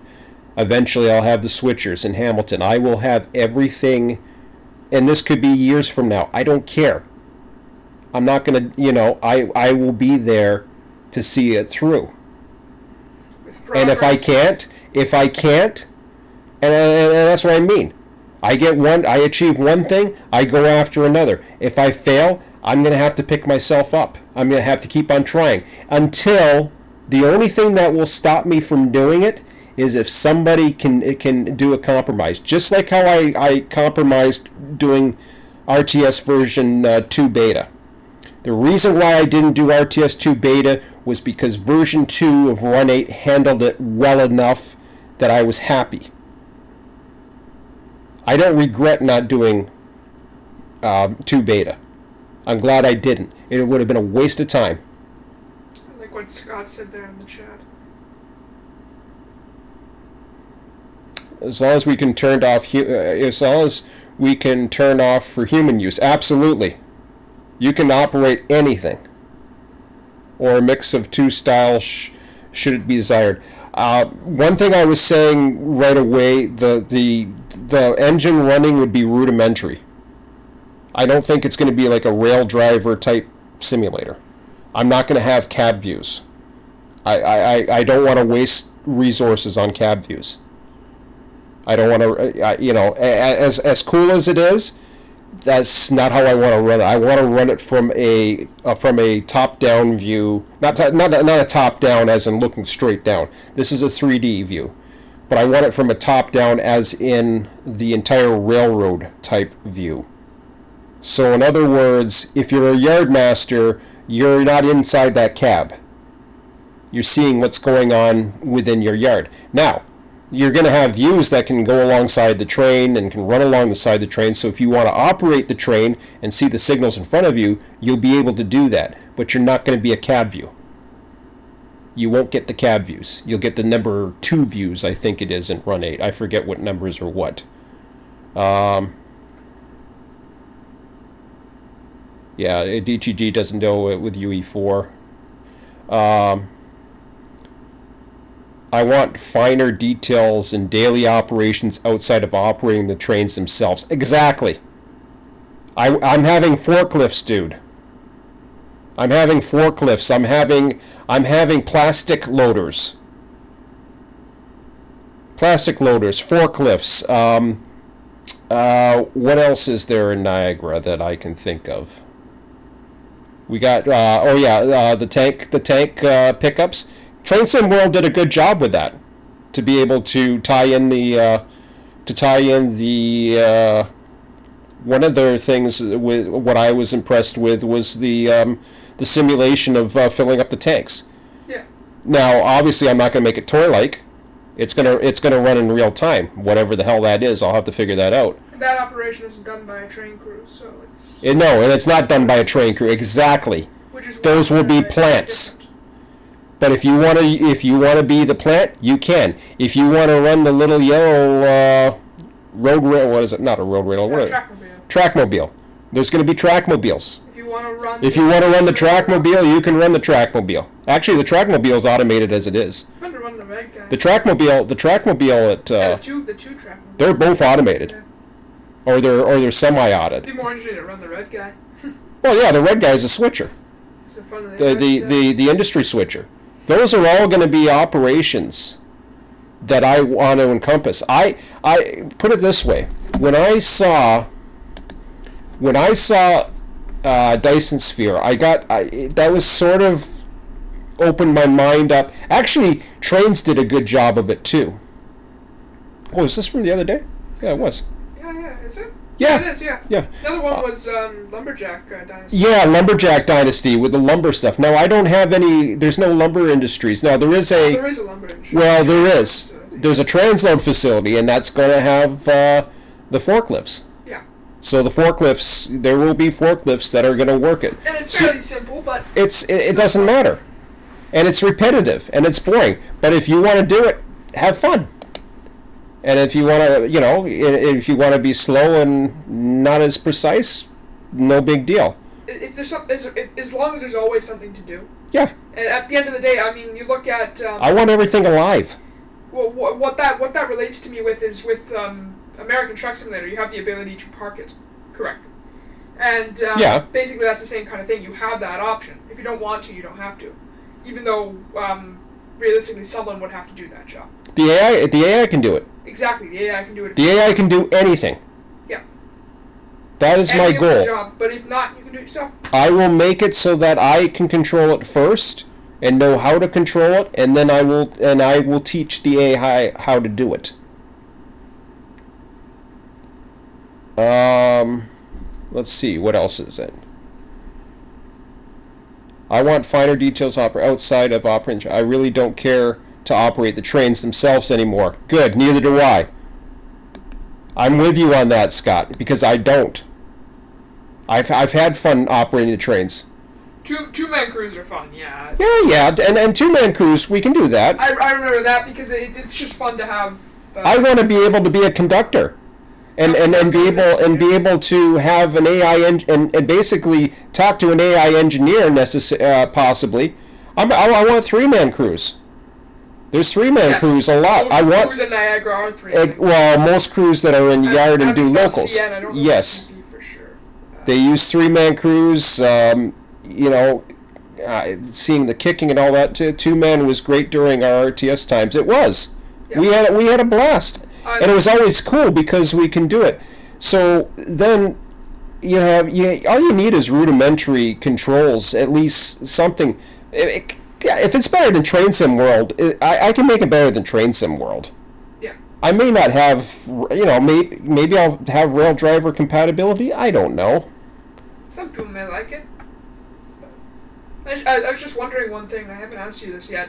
What would you think about like paperwork and like clearances and whatnot? That's why you leave it to people like me. For what? Because anytime I turn into the server, what did I want to do every time? Run a train? Yeah, I think yourself and myself long ago talked of a blending of Run 8 and the trucking sims, yes. Industry giant, other worlds, little of everything.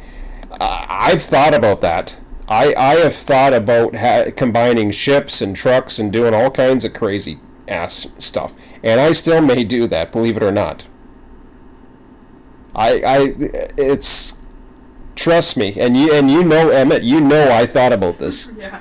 And you thought I was nuts. I thought you were nuts. I don't know if I put it this way, Scott. I don't know if I'll be able to make my. See, the thing is, okay, I think this was done by a AAA. The guys that do the. They're a AAA bunch that do Transport Tycoon and all other stuff. Oh yeah, I think they're a AAA bunch. Yeah, I would imagine so.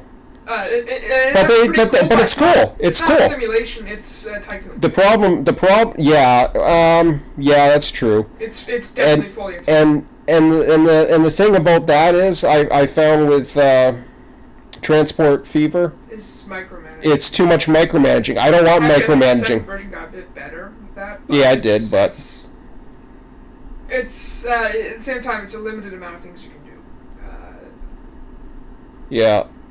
And then don't get me wrong, I look at the ships and I think to myself, yeah, that'd be awesome. And I've thought about also. What would be wrong with us putting together our own team and building a train sim together?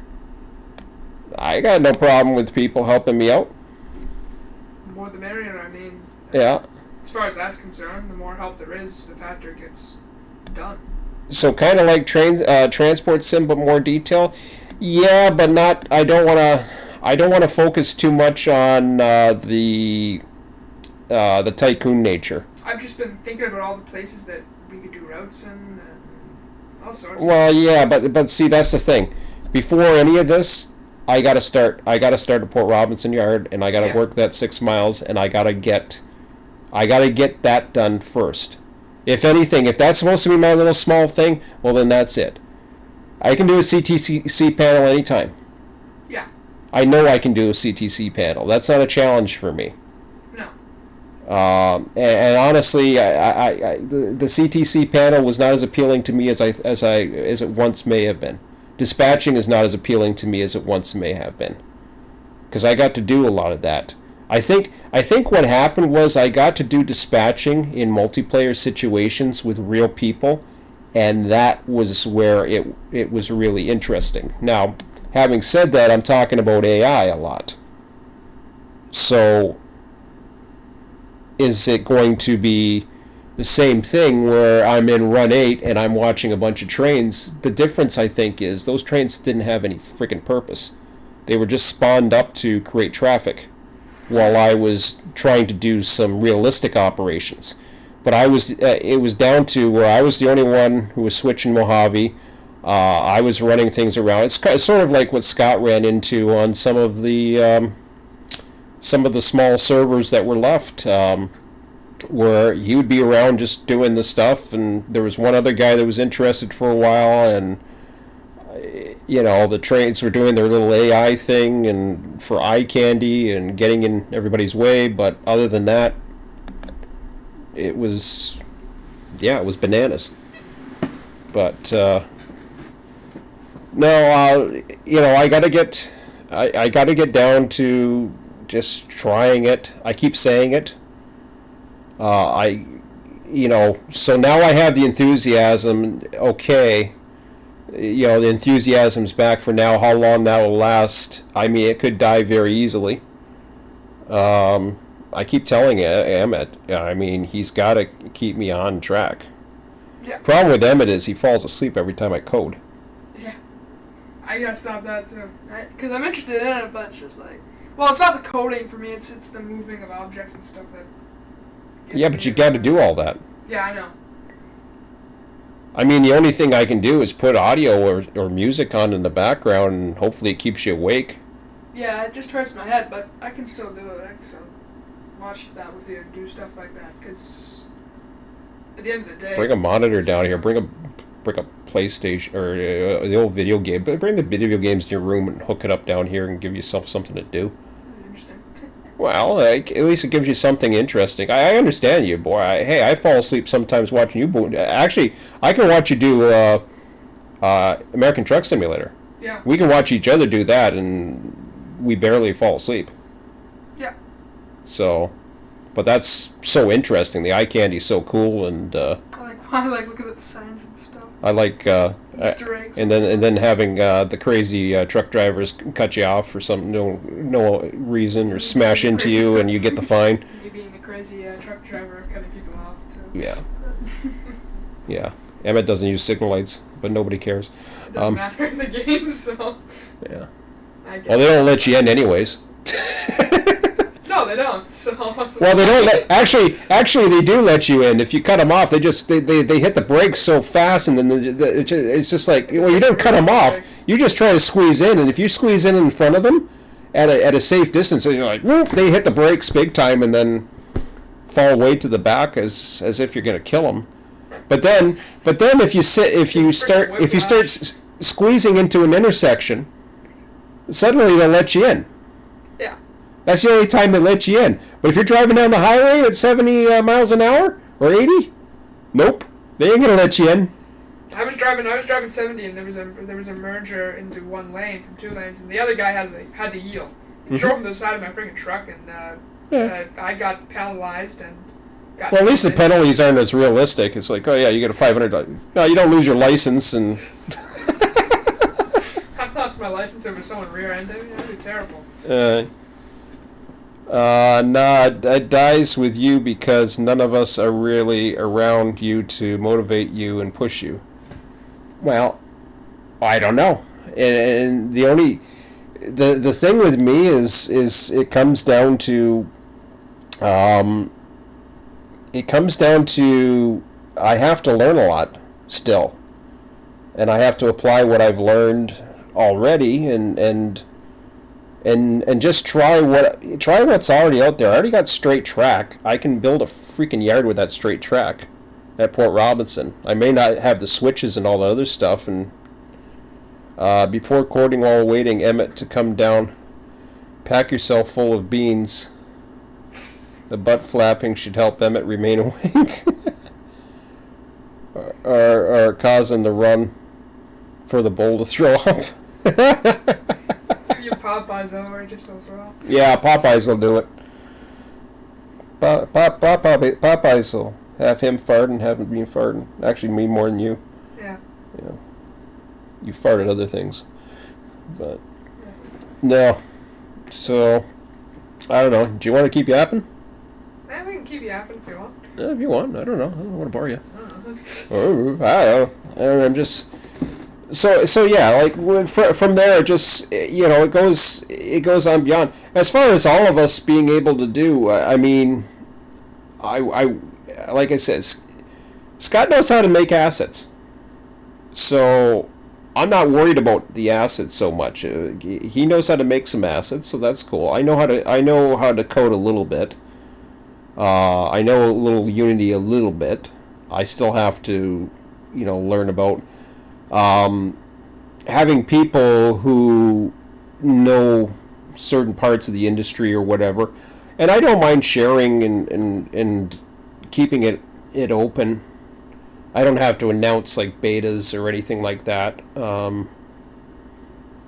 It's going to be a while before it's at a beta level. This is going to be a massive alpha for a while.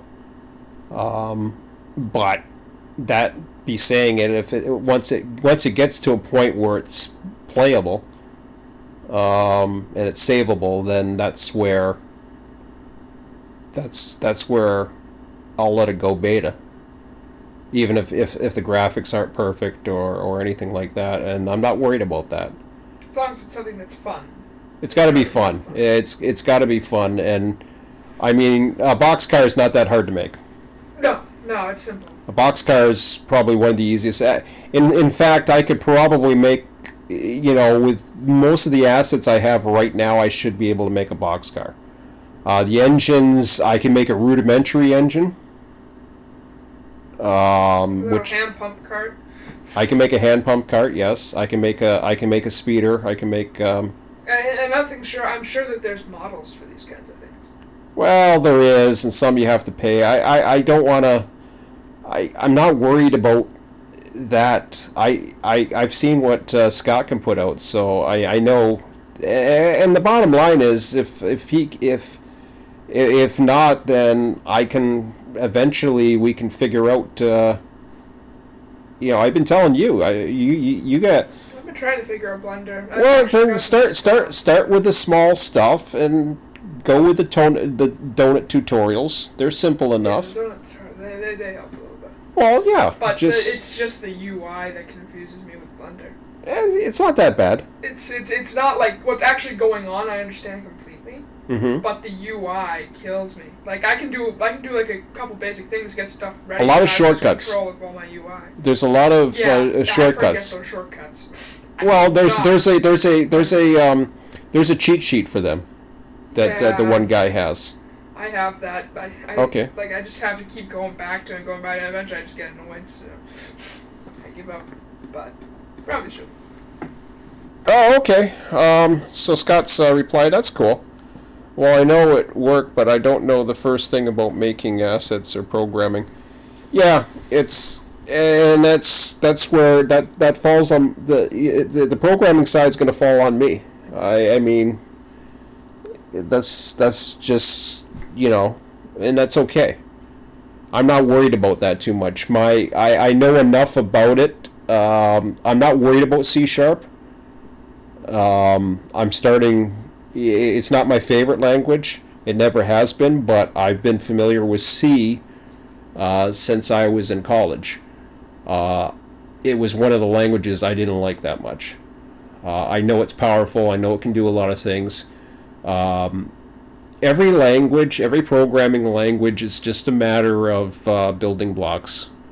What's that? It's a lot of preference within the languages. Because a lot of them, it depends upon whoever's doing the code's preference. Well, no, but all the code comes down to the syntax. Yeah. So, however it's structured, however you do something, you find an example of how it's done, and there's plenty of them out there. I'm not worried. So coding-wise, there's plenty of examples out there. Plus, there's a manual, and you got the whole, with the Unity manual and all the features of Unity. Unity has its manual. C# has their manuals. If you're not sure of something, you can look it up, and it usually references something else if it's not what you're looking for. That happened to me the other day with rotations. I didn't quite get it, but that was okay. And those kind of things are okay. I want to get it. So my main goal right now is to get the wheels inside the tracks. Not just moving on the tracks, but actually rotating with the physics. I've already started that. So once I can get the wheels securely moving within the track, I may start. What I'm thinking about doing is to try to attempt a curve, is to try to get those single tracks, or not the single tracks, but because they're a separate asset. The rails themselves are separate assets. Yeah. So I can start rotating the make them real tiny. Yeah, little tiny turns. Now the only difference is I have to be careful, because you know how when one asset runs into another, it starts fighting with each other. Yeah, C clipping or whatever. The clipping, yeah. But I think if as long as it's close enough and doesn't look like there's a gap, and it looks somewhat realistic. Like I saw the close up of a wheel, and it looks like a 30-sided. It's a 30-sided object basically. The actual wheel is 30-sided instead of being circle. Yeah. So I don't know if it's 30-sided. And that's the thing. A lot of these assets are just a number of sides. They're not actually round. Yeah. I mean, some of the Unity ones, they have the cylinders that are round, but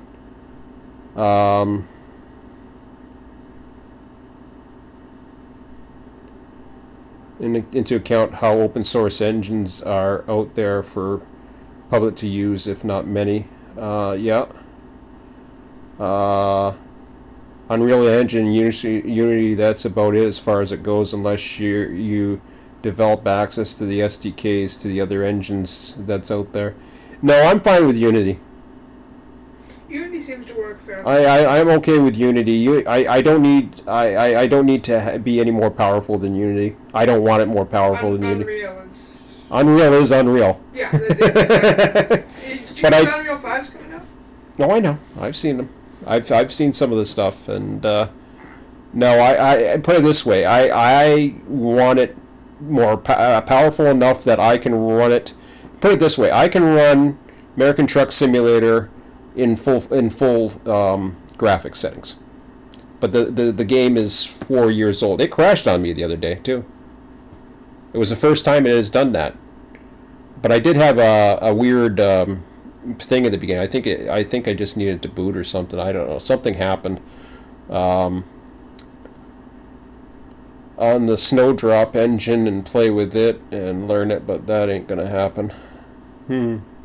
I don't know. I'm not too familiar with that one.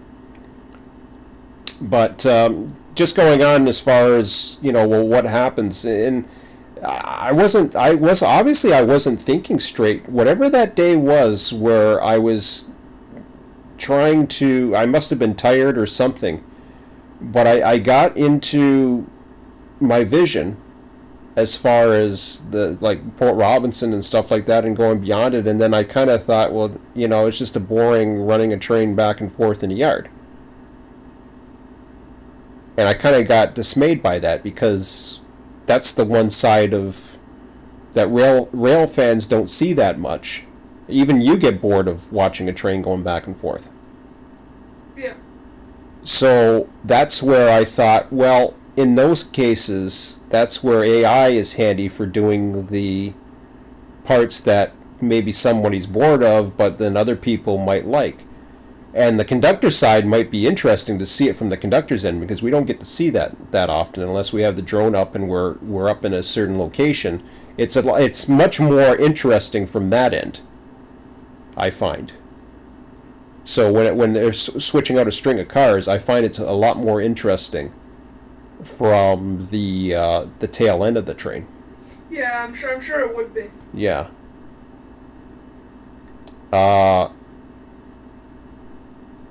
Ubisoft. Oh yeah, cool. Yeah, the Dewdrop. Ubisoft again? I don't know. I know them. I'm sure they'll come up. The ones that made Transport Fever. Ubisoft? I thought. Who's the one that makes? Is Unreal? Is that stupid? I don't know. It was that real popular game. What, City Skylines? No, not City Skyline. I don't know. I think they're different games. I think I have a Ubisoft one. Oh, I'm sure we have a Ubisoft game. I just don't know what the hell it is. Really popular game. I don't know which one you're. I don't know. Whatever. Doesn't matter. But no, like from there, like once I get out of Niagara eventually. I mean, Niagara alone, I can assure you, and I told them the whole thing. You think I'm overdoing it. You think I'm overdoing it by having, so try to explain what you mean by that. What do you mean? Well, remember when I told you I would have it so that you would be able to operate either railroad, you'd be able to operate the industrials, you'd be able to operate the forklifts, whatever you wanted to operate, or the AI would control it all regardless. Mm-hmm. So, and I said that you would be able to switch between scenes at any time. Switch between scenes, what do you mean by that? So, in other words, say for example, you got 421, you bring 421, and you're bringing that in.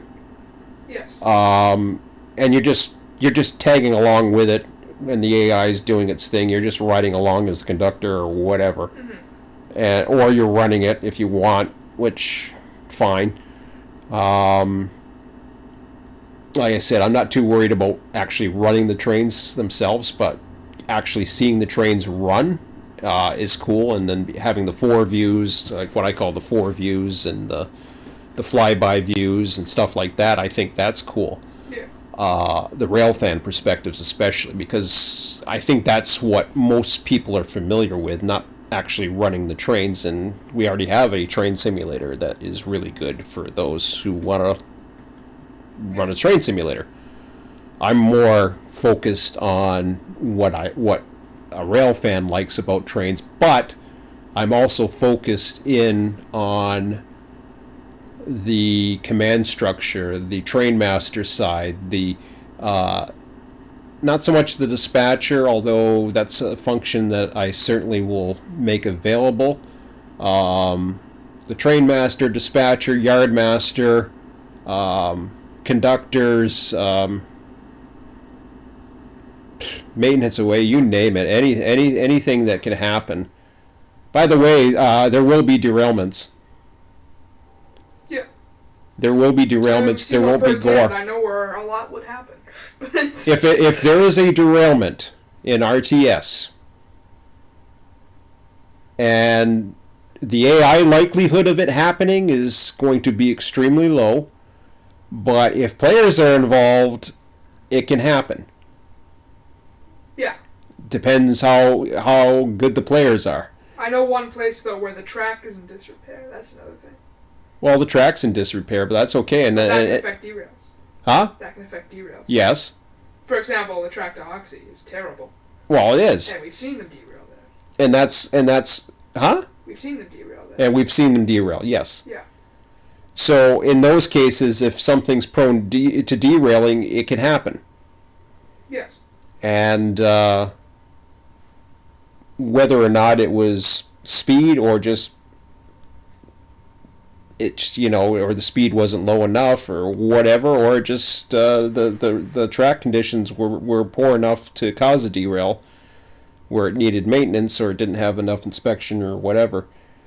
But there's going to be way before this about the conductor being on the back end or something. I don't remember where you were. Okay, so what? I forgot about that. You went on a tangent. I forgot about that. Okay. You're saying something about multiple views. Well, the multiple views is going to be you're bringing 421 in, and then you basically switch over to the Yardmaster. Yeah. Because you want to decide. So 421 is going to keep on coming his merrily way. Now you you can watch everything unfold, which you can if you just want to be a rail fan and you want to see everything and just tag the views. You can switch to whatever views you want or pan and have the drone views or whatever.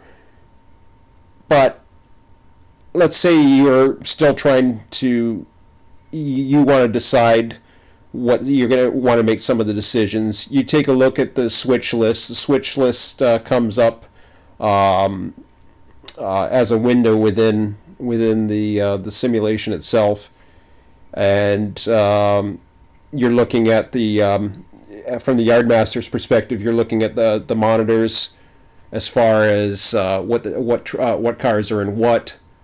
So 2D user interfaces, or not 2D user interfaces. What are the terms? Basically, user interfaces or 3D screens that you interact with that basically become graphical user interfaces. Yeah. And from there, you're basically looking and operating the various dispatch or Yardmaster software screens. Yeah. And you're basically deciding how long this train is, where the cut's going to come, where the train's going to come in, and what the current status of the switches are, which switch is currently lined up, which is usually the service track, having a train coming in the service, or if it's easier to bring it into the yard on a particular track because you're planning to use the service as a setup track without having to switch out the whole service, etc. As a Yardmaster, you can do that. The AI is going to go through those same parameters as well, depending upon how the trains look. And I presume possibly by Yardmaster, do you mean like a member 562's crew or? Well, yeah, because I don't think there is a Yardmaster in Port Robinson. I think there used to be. I think a member of 562's crew. I think the senior member of 562 is basically in control of the yard and makes the decisions. But then it's what'll happen is when full 562 is on duty, they would meet in a room deciding, as far as whatever. And if it's just you and two AIs, or if you are overlooking the AIs are going to come up with suggestions as to what can be done. So you can look at those suggestions and say, yeah, we'll do that, or then you can offer your own suggestions. Yeah. And there'll be some type of structure as far as how you do that. The AI will interact with those suggestions. So there'll be and this happens every time. The crews meet when they first come on duty. They meet. They go over whatever daily operating bulletins, you name it. They go through all that other stuff, and then they decide what they're going to do. Now, I was just thinking about something. How would you factor in something like 562's break? Because they. Well, this is, but that's the thing. This is why you can go. This is, if it's just Port Robinson, you're going to have to fast forward time for now. You're going to need an ability to fast forward time because there's only so much that's going to happen in those 6 miles of track. It's all, eventually, though, once eventually you will be able to switch over to CP, Trillium.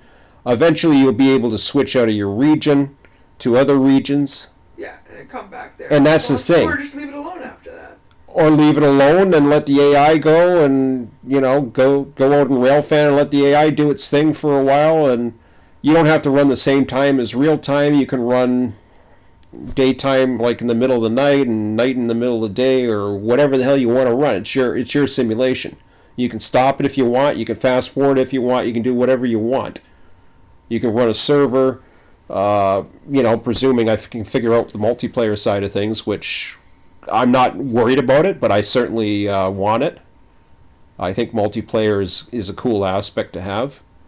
And I think anybody should be able to do a server and do their own thing and run it 100% prototypical or to whatever rules they set. They get to set the rules. They get to decide what trains are going to run. So the train master and basic, I'm not too sure what the level is above train master. Basically, I guess you would say traffic planner. I think is Quincy might know what would go above train master. Basically, the one who makes the decisions as far as what trains are in service or not, and what train numbers are assigned to what tasks. So that's whatever that is. That's going to be as part basically a part. So if you want to run it. If you want to run it 2020 style, you want to run it 1990 style, and we have cabooses or whatever, I don't care. I mean, this should be able to go to any era, other than the fact that visually it's going to look pretty modern. Could have an ability to have something to revert to like an older state, like. Yeah, but I don't want to go way too wild. I still want a dead focus on like a roadmap. Basically going from, like I said, you get those six or so miles in. You've got oxyvinyls, full industry. Sci-Tech too. Sci-Tech, yes. Or whatever the hell it's called now. Solvay. Well, we have an image. We don't know enough about them yet. We don't know enough about them, but here's the thing. If we don't know enough about them, we can figure that out, and then we can change it later. Yeah. All these industries can change over time. So companies, there'll be a side where you can go into the companies and change them. So that'll work. Oh, there's your buddy. Hello. Yeah, Emmett's here. He's just here. He's just listening to his dad ramble on. Between the yard master and train master, not to forget the pool,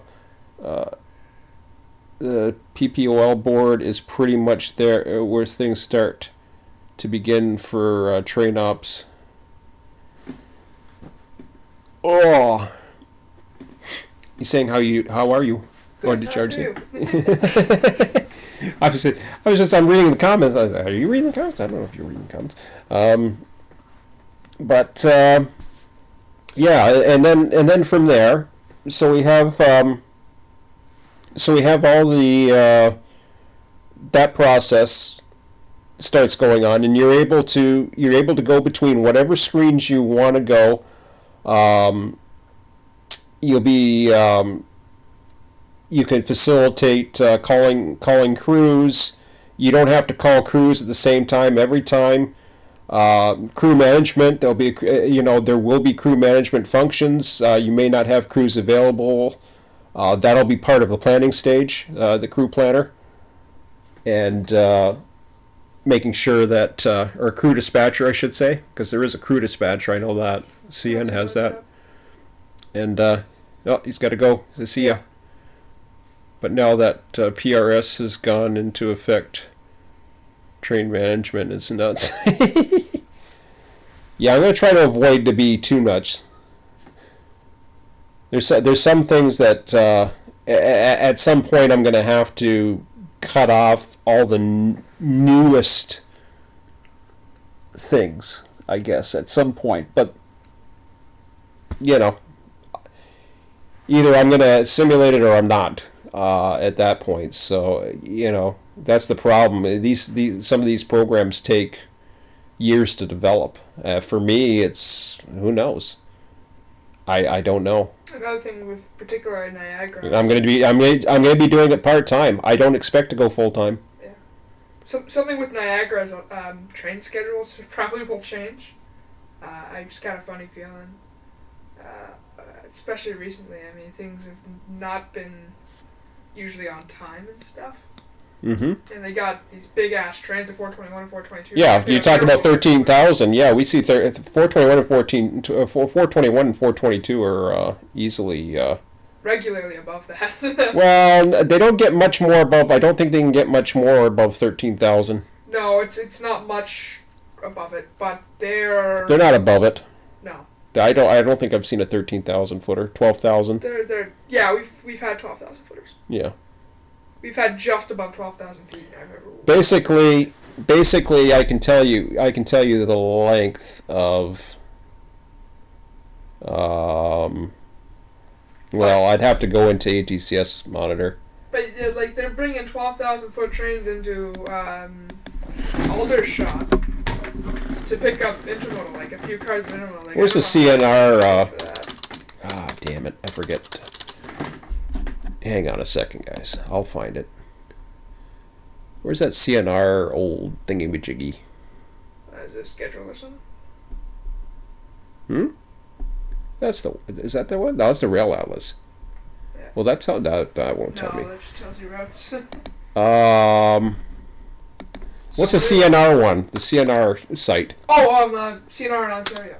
CNR Ontario? In Ontario.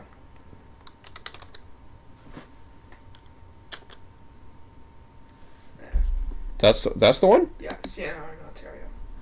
Okay, cool. I think it's the website. Yeah, that's the one I'm talking about. It's a little outdated. Where am I going? Let's do 2000. Oh, it doesn't matter. 2000. Never mind the revisions. I want to go into it. Notes. Notes, contents. I usually just look up subdivisions. Where's the subdivisions? If you click the top, I think it'll take you to the homepage. I thought I already was in the homepage.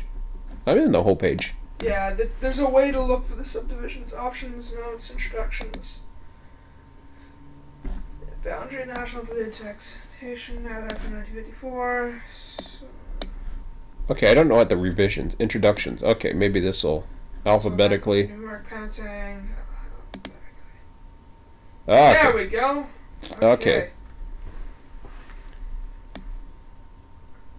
All right. Well, Ellenberg's good. Can I take to? I want the. I want the Stanford sub. I want the Okay, Dundas. These are the different subdivision, but urban stations. Right? Welland. It's the old one. Beachburg. Where's the Stanford? Dunville. Sprague, Cayuga. Yeah, everybody Elmer.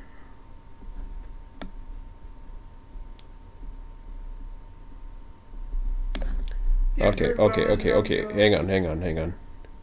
If you're going through the Dunville, you can find different things. Hold on. I saw Grimsby in there. Welland, Thorold.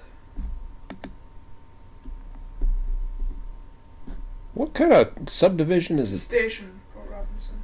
It's not the Thorold and Welland subdivision. That's the old ones. It's a former station. I not even know there ever was a station in Port Robinson. It's not the station. It's the. It was a station named. Yeah, no, that's not it. Lock 25. Holy crap. Hold on. This is not what I want to be into. This is not what I want to be. That's the alphabetical listing. I don't want that. We're into 1954 here. Sorry, guys. If you just search for the Grimsby subdivision, division in a different tab, you should come up with it. Yeah, but I need the current. There's no current information here. Nothing. Oh, subdivisions. There we go. There it is. Okay. Well, what the hell? Alderdale, Alveston's what you got there. Okay, that's got the Grimsby. Oh, wait. Okay. Sorry. Oh, that's the different letters. Well, I know, but... If you go underneath the letters, you see all the subdivisions. I just did. Yeah, those are subdivisions. Well, where's Stanford? What year am I in? 2017 was the last time they updated. As well as Penitentiary, Newmarket, also in Midland. They got Grimsby. They have the Stanford sub. I've seen it. Strathroy, Selwood, St. George, St. Clair, Simcoe, Smiths Falls, Southampton, Sutton, Sudbury Terminal. I'm confused. We've seen this. Okay, I'll look at the Grimsby. I'll look at the Grimsby for a second. Yeah, go into the Grimsby and then you should get the connection to. No, it's not there. What am I? Erie, NYC, and Ellenview. Oh God. This is no. This is. Do you have stuff predating a certain era? I don't know what the hell I have.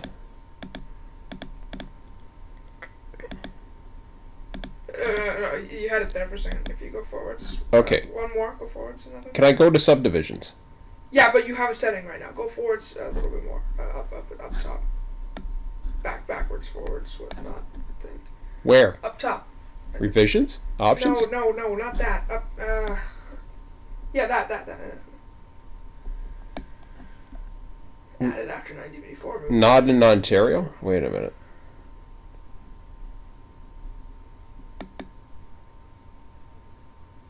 Maybe not in Ontario. That means it features things that are not in Ontario as well. Why? Tunnel, telephone, stations downtown. Okay, so now will it work? Subdivisions. Because they say not in Ontario.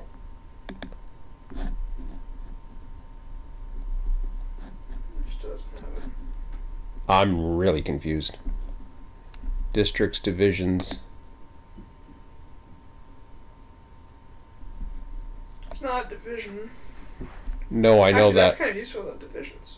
Well, yeah, I know, but homepage, okay.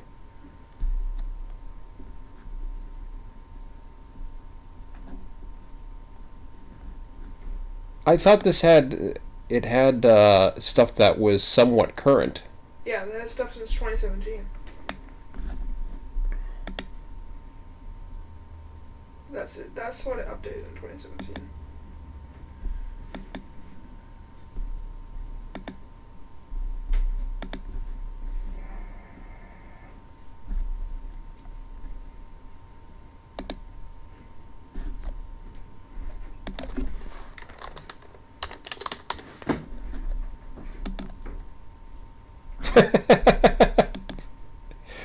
Oh man, are you kidding me? This isn't the same. This isn't this isn't the same site. This can't be.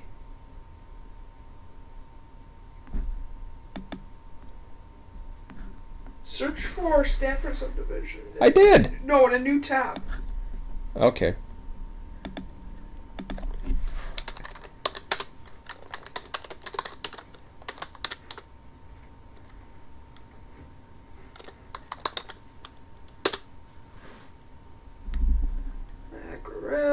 Okay, we'll just go with our buddies at Niagara Rails because that would have been good enough. What were you even looking for? All I was looking for was the mileages. Oh, God. I don't know why I didn't go to Niagara Rails. I don't know why you didn't either. Oh, my God. Anyways. Okay, so Port Robinson West is at 23.9, 21.9, so it's just above 2 miles. It doesn't go much more than 10,500, but it does. It barely touches 11,000. I have not heard of a train that goes up to around 13,000. I think we got a 12,000 footer. We may have, but that would be an extra 1,000 feet, which I mean they do stretch outside the control point up to the other. But they don't pass Port Robinson East. They stay. I've seen them in the control point at Port Robinson East. There was a time where they had that one time they had a back end that was past the crossings. Well, yeah. They couldn't go any further. They would have hit the other crossing. See you, gaming, wherever. I might have missed you. Hence running land barges, and probably why you're not seeing in running land barges up your way, Sean, is because more than likely PRS is not into effect yet, but oh boy, wait until they do. So what is PRS? I know what PTC is. CSX, NS, and BNSF are running trains way longer than 13,000 foot. We are talking about trains built You won't see it in Niagara. They don't have enough cars. No. So I wouldn't see it. I wouldn't see it in Niagara. I mean, yes, I can see it. We don't get outrageously long trains on the Halton and the Dundas either. Even though I'm sure they could. Canada is a little different. We get 421, 422. CP runs a bunch of short trains. CP, I still don't understand. CP runs very small trains. If you've seen some of my videos, I am so confused by CP. Still, they have some that are actually okay. Precision scheduled railroading. Okay, I've heard of that. I think I have too. I'd have to look it up, but the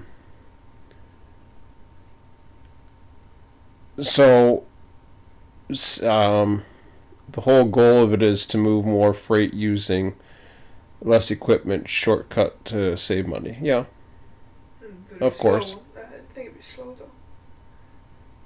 Well, I mean, they're from what I understood, they were more interested in doing away with humps. At least CSX was.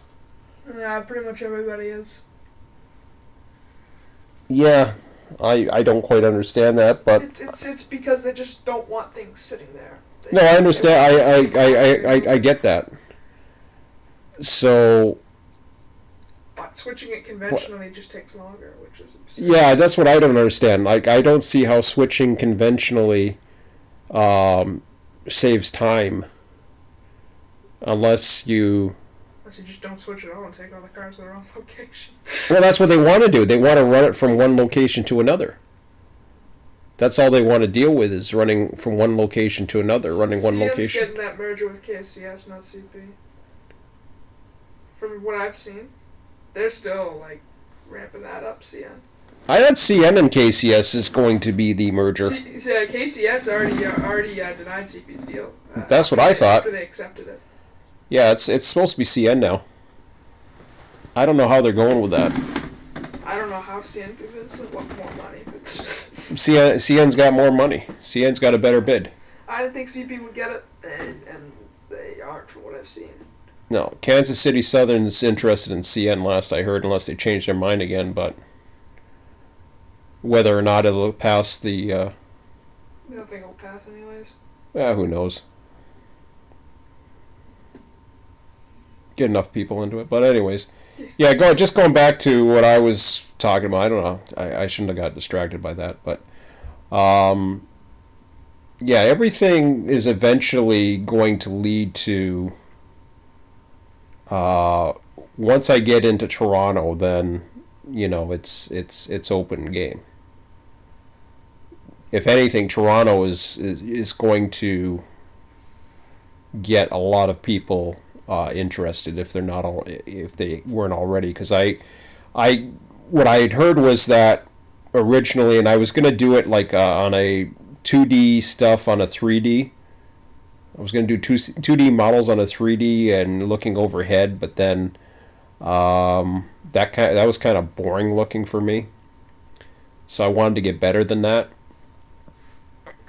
And yeah, I could go without the animations of the wheels, and I can go without the physics if I really wanted to. And I may do it eventually anyways, just to get things going, but I would rather not. I'd rather do it right. So, but one of my biggest goals is to get to Toronto. So we're talking about a huge territory. Now the thing is, you don't need to know what's going on at one end to the other. If you want to run a train from 421 out of Toronto to with switching at Aldershot along the way,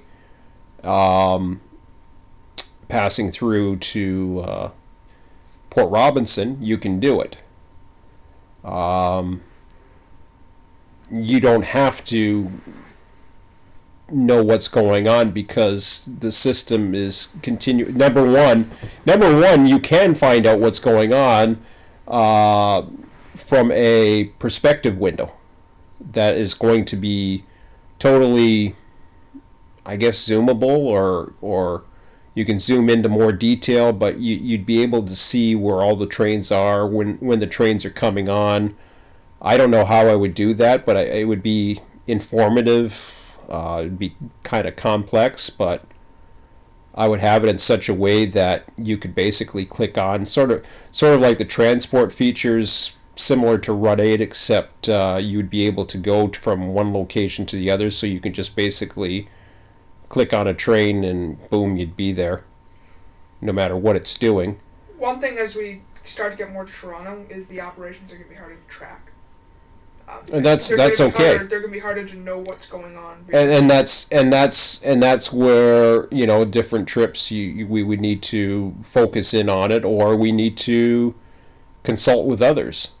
By then it should be, put it this way, by the time I got around to Toronto, this should be a pretty hard version. Yes. I mean, I want it hard by the time Niagara's done. Another thing is, what's the possibility of a road editor? Not. I just wanted to bring that up because it could speed things up. At the same time, it would take forever to even make one suitable. The problem with the road editor, and this is the problem, and it's the same problem I ran into with Trains. Trains has its road editor, but it makes it very difficult to start easy first and work your way up. And that was the thing that got me out of Trains. Was once I couldn't just go back to my old 2D plane and just run trains while I was figuring out how to do the scenery, it became difficult to do it. Can it be done? Yes. But it's way above my skill level. And apparently none of the other people out there know how to do it properly either, or at least they don't want to. Probably because they're greedy too. I'm not greedy. I'm not doing it out of greed. I'm not doing it out of controlling the software. I'm more than open to allowing third-party developers or whatever else to do their things to whatever resources that I can control or make available, or tutorials or whatever. I mean, I don't want to open up the code to make it an open source because it's not going to be an open source. I do plan on making money on this.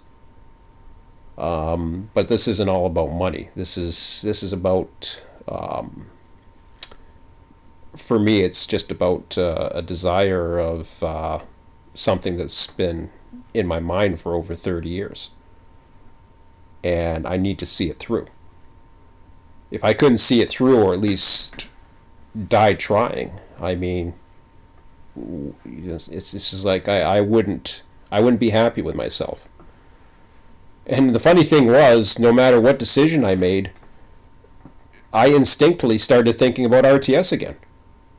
It just came. It was only within a day or two. I just can't do it. It'd be easy to focus on other things. It'd be easy to focus on American Truck Simulator and just have fun with that, and I can.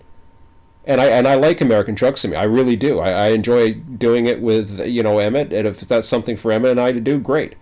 But in my free time, I should be focusing on what I can do. I shouldn't have to worry about that. That should be my thing. I've always said, if ATS is Emmett and I's thing, I don't care if he catches up levels and catches up to me and surpasses me in levels. I really don't care. Before I was saying, oh yeah, well, since he comes down here and plays ATS a little bit to get his levels up, we're kind of competing now, or at least I think he's trying to compete. He's trying to say, hey, I'm going to catch up to you, Dad. I'm like, yeah, But for me,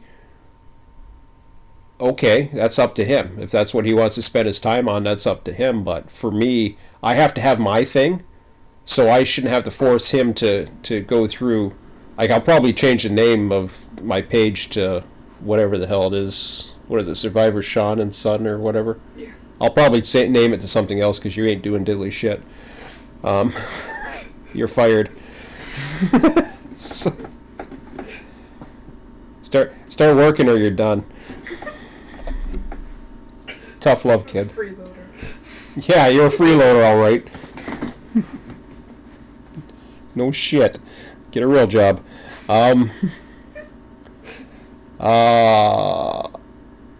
Let's see how. CP, that's KCS. Let me read the comments.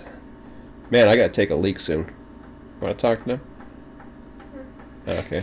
No. Can't talk too much, but. Okay, and another thing, PSR does, instead of leaving yards full of rolling stock and cars, you track it all onto the big gas land barge and move it. Yeah, but what do you do with that big ass land barge? Where it has to go is going to need to be broken down anyway. Yeah, so those longer versions strictly A to B trains. Most likely dependent on terrain. Also, townships along the route plays a role. Some towns won't allow portions of towns cut off at the same time for any amount of time. Yep. Right, Scott? PSR is still fairly new with the kinks involved, but it's happening in a pretty fast pace, give or take 5 or 10 years, and the rest in the big 7 will catch up and start doing it. See double, triple coming forth, especially sparsely popular areas and long distance between A and B. Thing is, Scott, BNSF is leading the parade with these oversized and barges. CSX, NS, and the rest are catching up. CN is good for the large trains, although they're not doing the barges. C1's always been A to B and butter, or Class 1s have always been A to B, bread and butter. Lots of the regional local work passed to others to handle. Yeah. And CN still does that, although CN has taken a lot of their short lines back. So... yeah, it's just something very interesting with CN.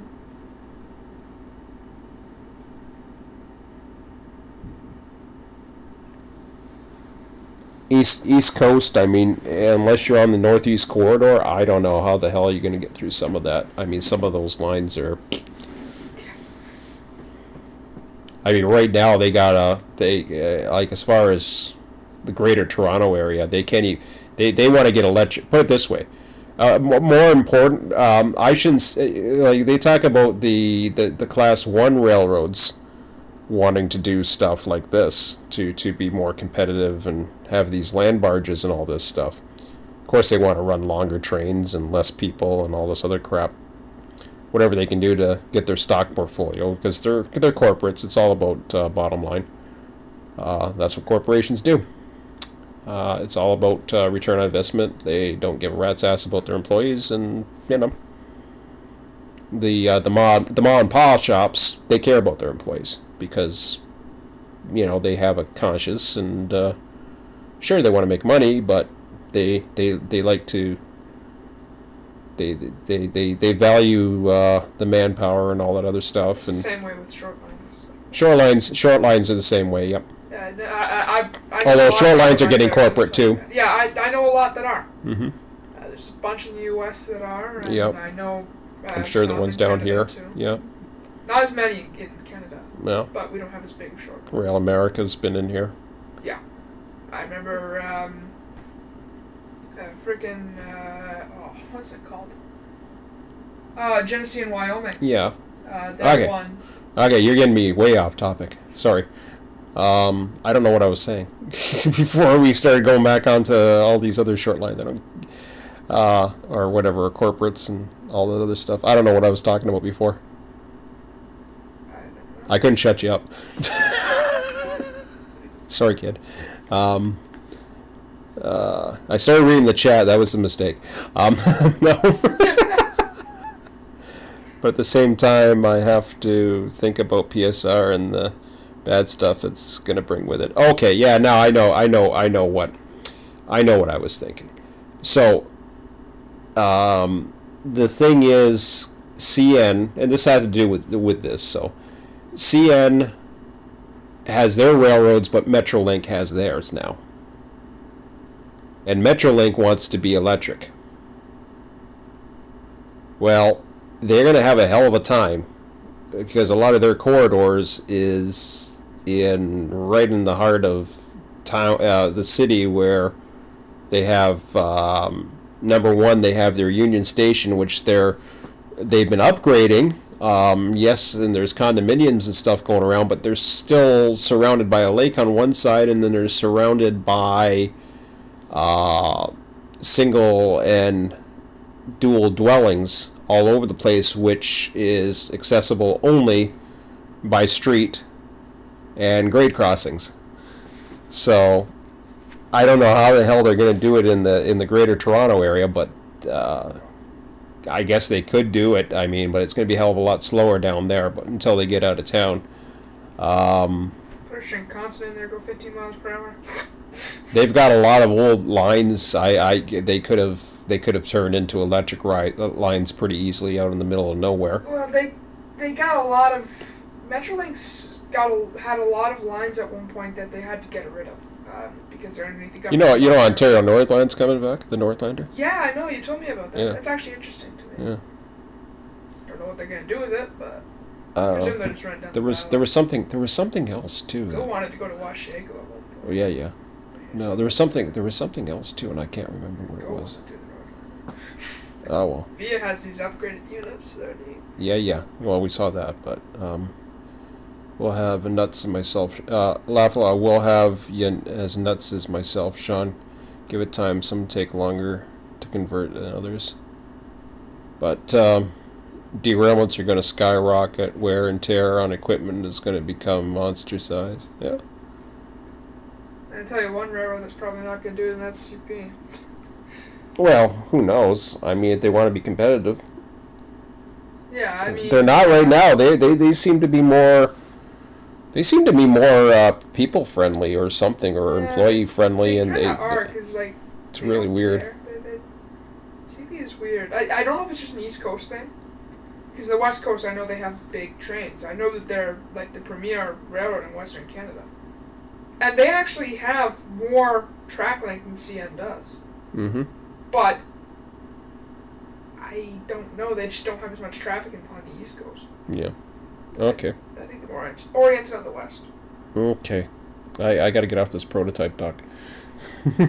I'm not doing land barges. I'm not interested. I at some point I got to draw the line. But yeah. Anyways, like I get to Toronto. I got. That's going to be well after the hard version. Hopefully, by then we'll have enough people. I'll have third-party developers who will have the ability to somehow share their content. We merge it, whatever, make agreements, however we want to do it, whether it be like payware, and then I take a percentage or whatever to integrate it.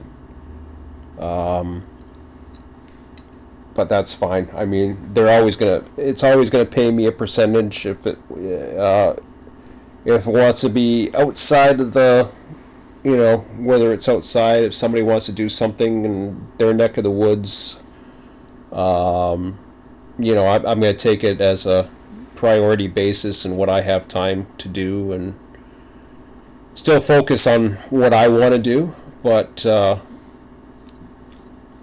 I mean, try to listen to people, try to I don't want to shut down editors, because and this is where I wanted to get into editors. The problem with editors is, like I said, they're too restricted. I can go in and I can go into Unity and I can place every single aspect to wherever I want it. I don't have to worry about an editor. It's much more powerful that way. So in other words, I can start off by having a flat landscape, not worried about any of the topography, put the tracks down, put the layout down, start building assets, start building the procedures, and then later on I can add in the terrain. and I can still take all that and apply it to the terrain. And I can move it around and, have the terrain as a, I forget the term right now. My brain's fried. Whatever they're called. Rigid bodies. So the rigid bodies basically are the ones that detect the gravity, so that anything else that is using gravity will run into it instead of running through it.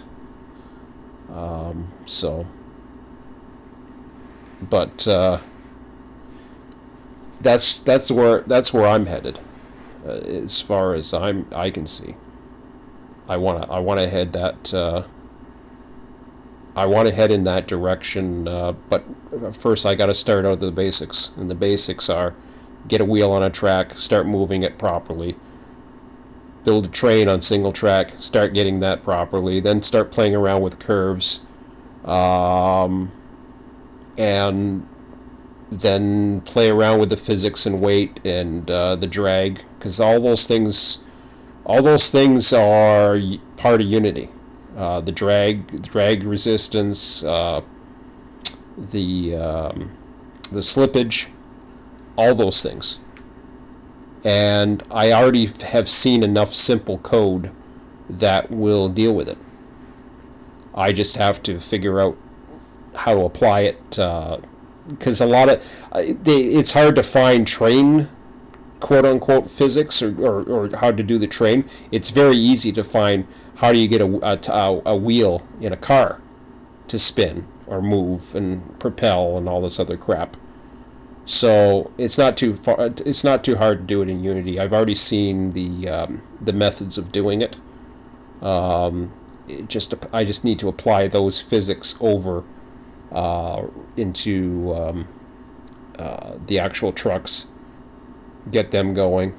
I already have enough demonstration models there from that one screen that I showed earlier that will allow me to play around with the drag coefficients and add tonnage and all that other stuff. Then I can start calculating HPT on a flat terrain and put in some power that has a certain amount of horsepower and calculate how that's doing, and what throttle 8's going to give me and what throttle 1 is going to give me, and make sure that there's no slippage and all that other crap. I don't know as far as amperage or whatever to build up the amperage. We'll see. I don't want to get too crazy as far as a train simulator goes. I'm not going to be anything like Run 8 as far as train simulation goes. That's a for sure. I'm not even going to try to compete with that physics. Don't want to. So it's not going to beat it. It's going to be Unity physics, and my goal is the overall picture of the railroad and the operations of the railroad and the logistics and everything that goes with that. That's going to be my focus. So, but anyways, I'll just read your rest of your chats, and then I'm going to call it the night. So I'll have more later about it. I'll read Scott. Scott, I'll read your email after 10 p.m. tonight. It's 9:30 now. I'm gonna just go through the chat here. We'll have. Oh yeah, got that. But majority of the land barges are my mantra. Yeah, I saw that. The long unit type are much different than the manifest physics. Much different mix of manifests. Very harsh on rail, even at half the size. Yes, for the C1s. Lots of the repairs these days are being farmed out. Yeah, my last railroad, the engine car shops were privatized. Yeah, we have engine car shops in our area. Yeah, there's one. And railroad retirement, a big savings. And they have, yeah, they scrap engines and all kinds of stuff down where we are. I've got some drone Martech. Yeah, I got drone footage. They refurbished some too. But well, they might, but no, they did on some of their web. They actually got bought out, Martech. Yeah, I don't know who bought Martech out, but it's not CN. It's no.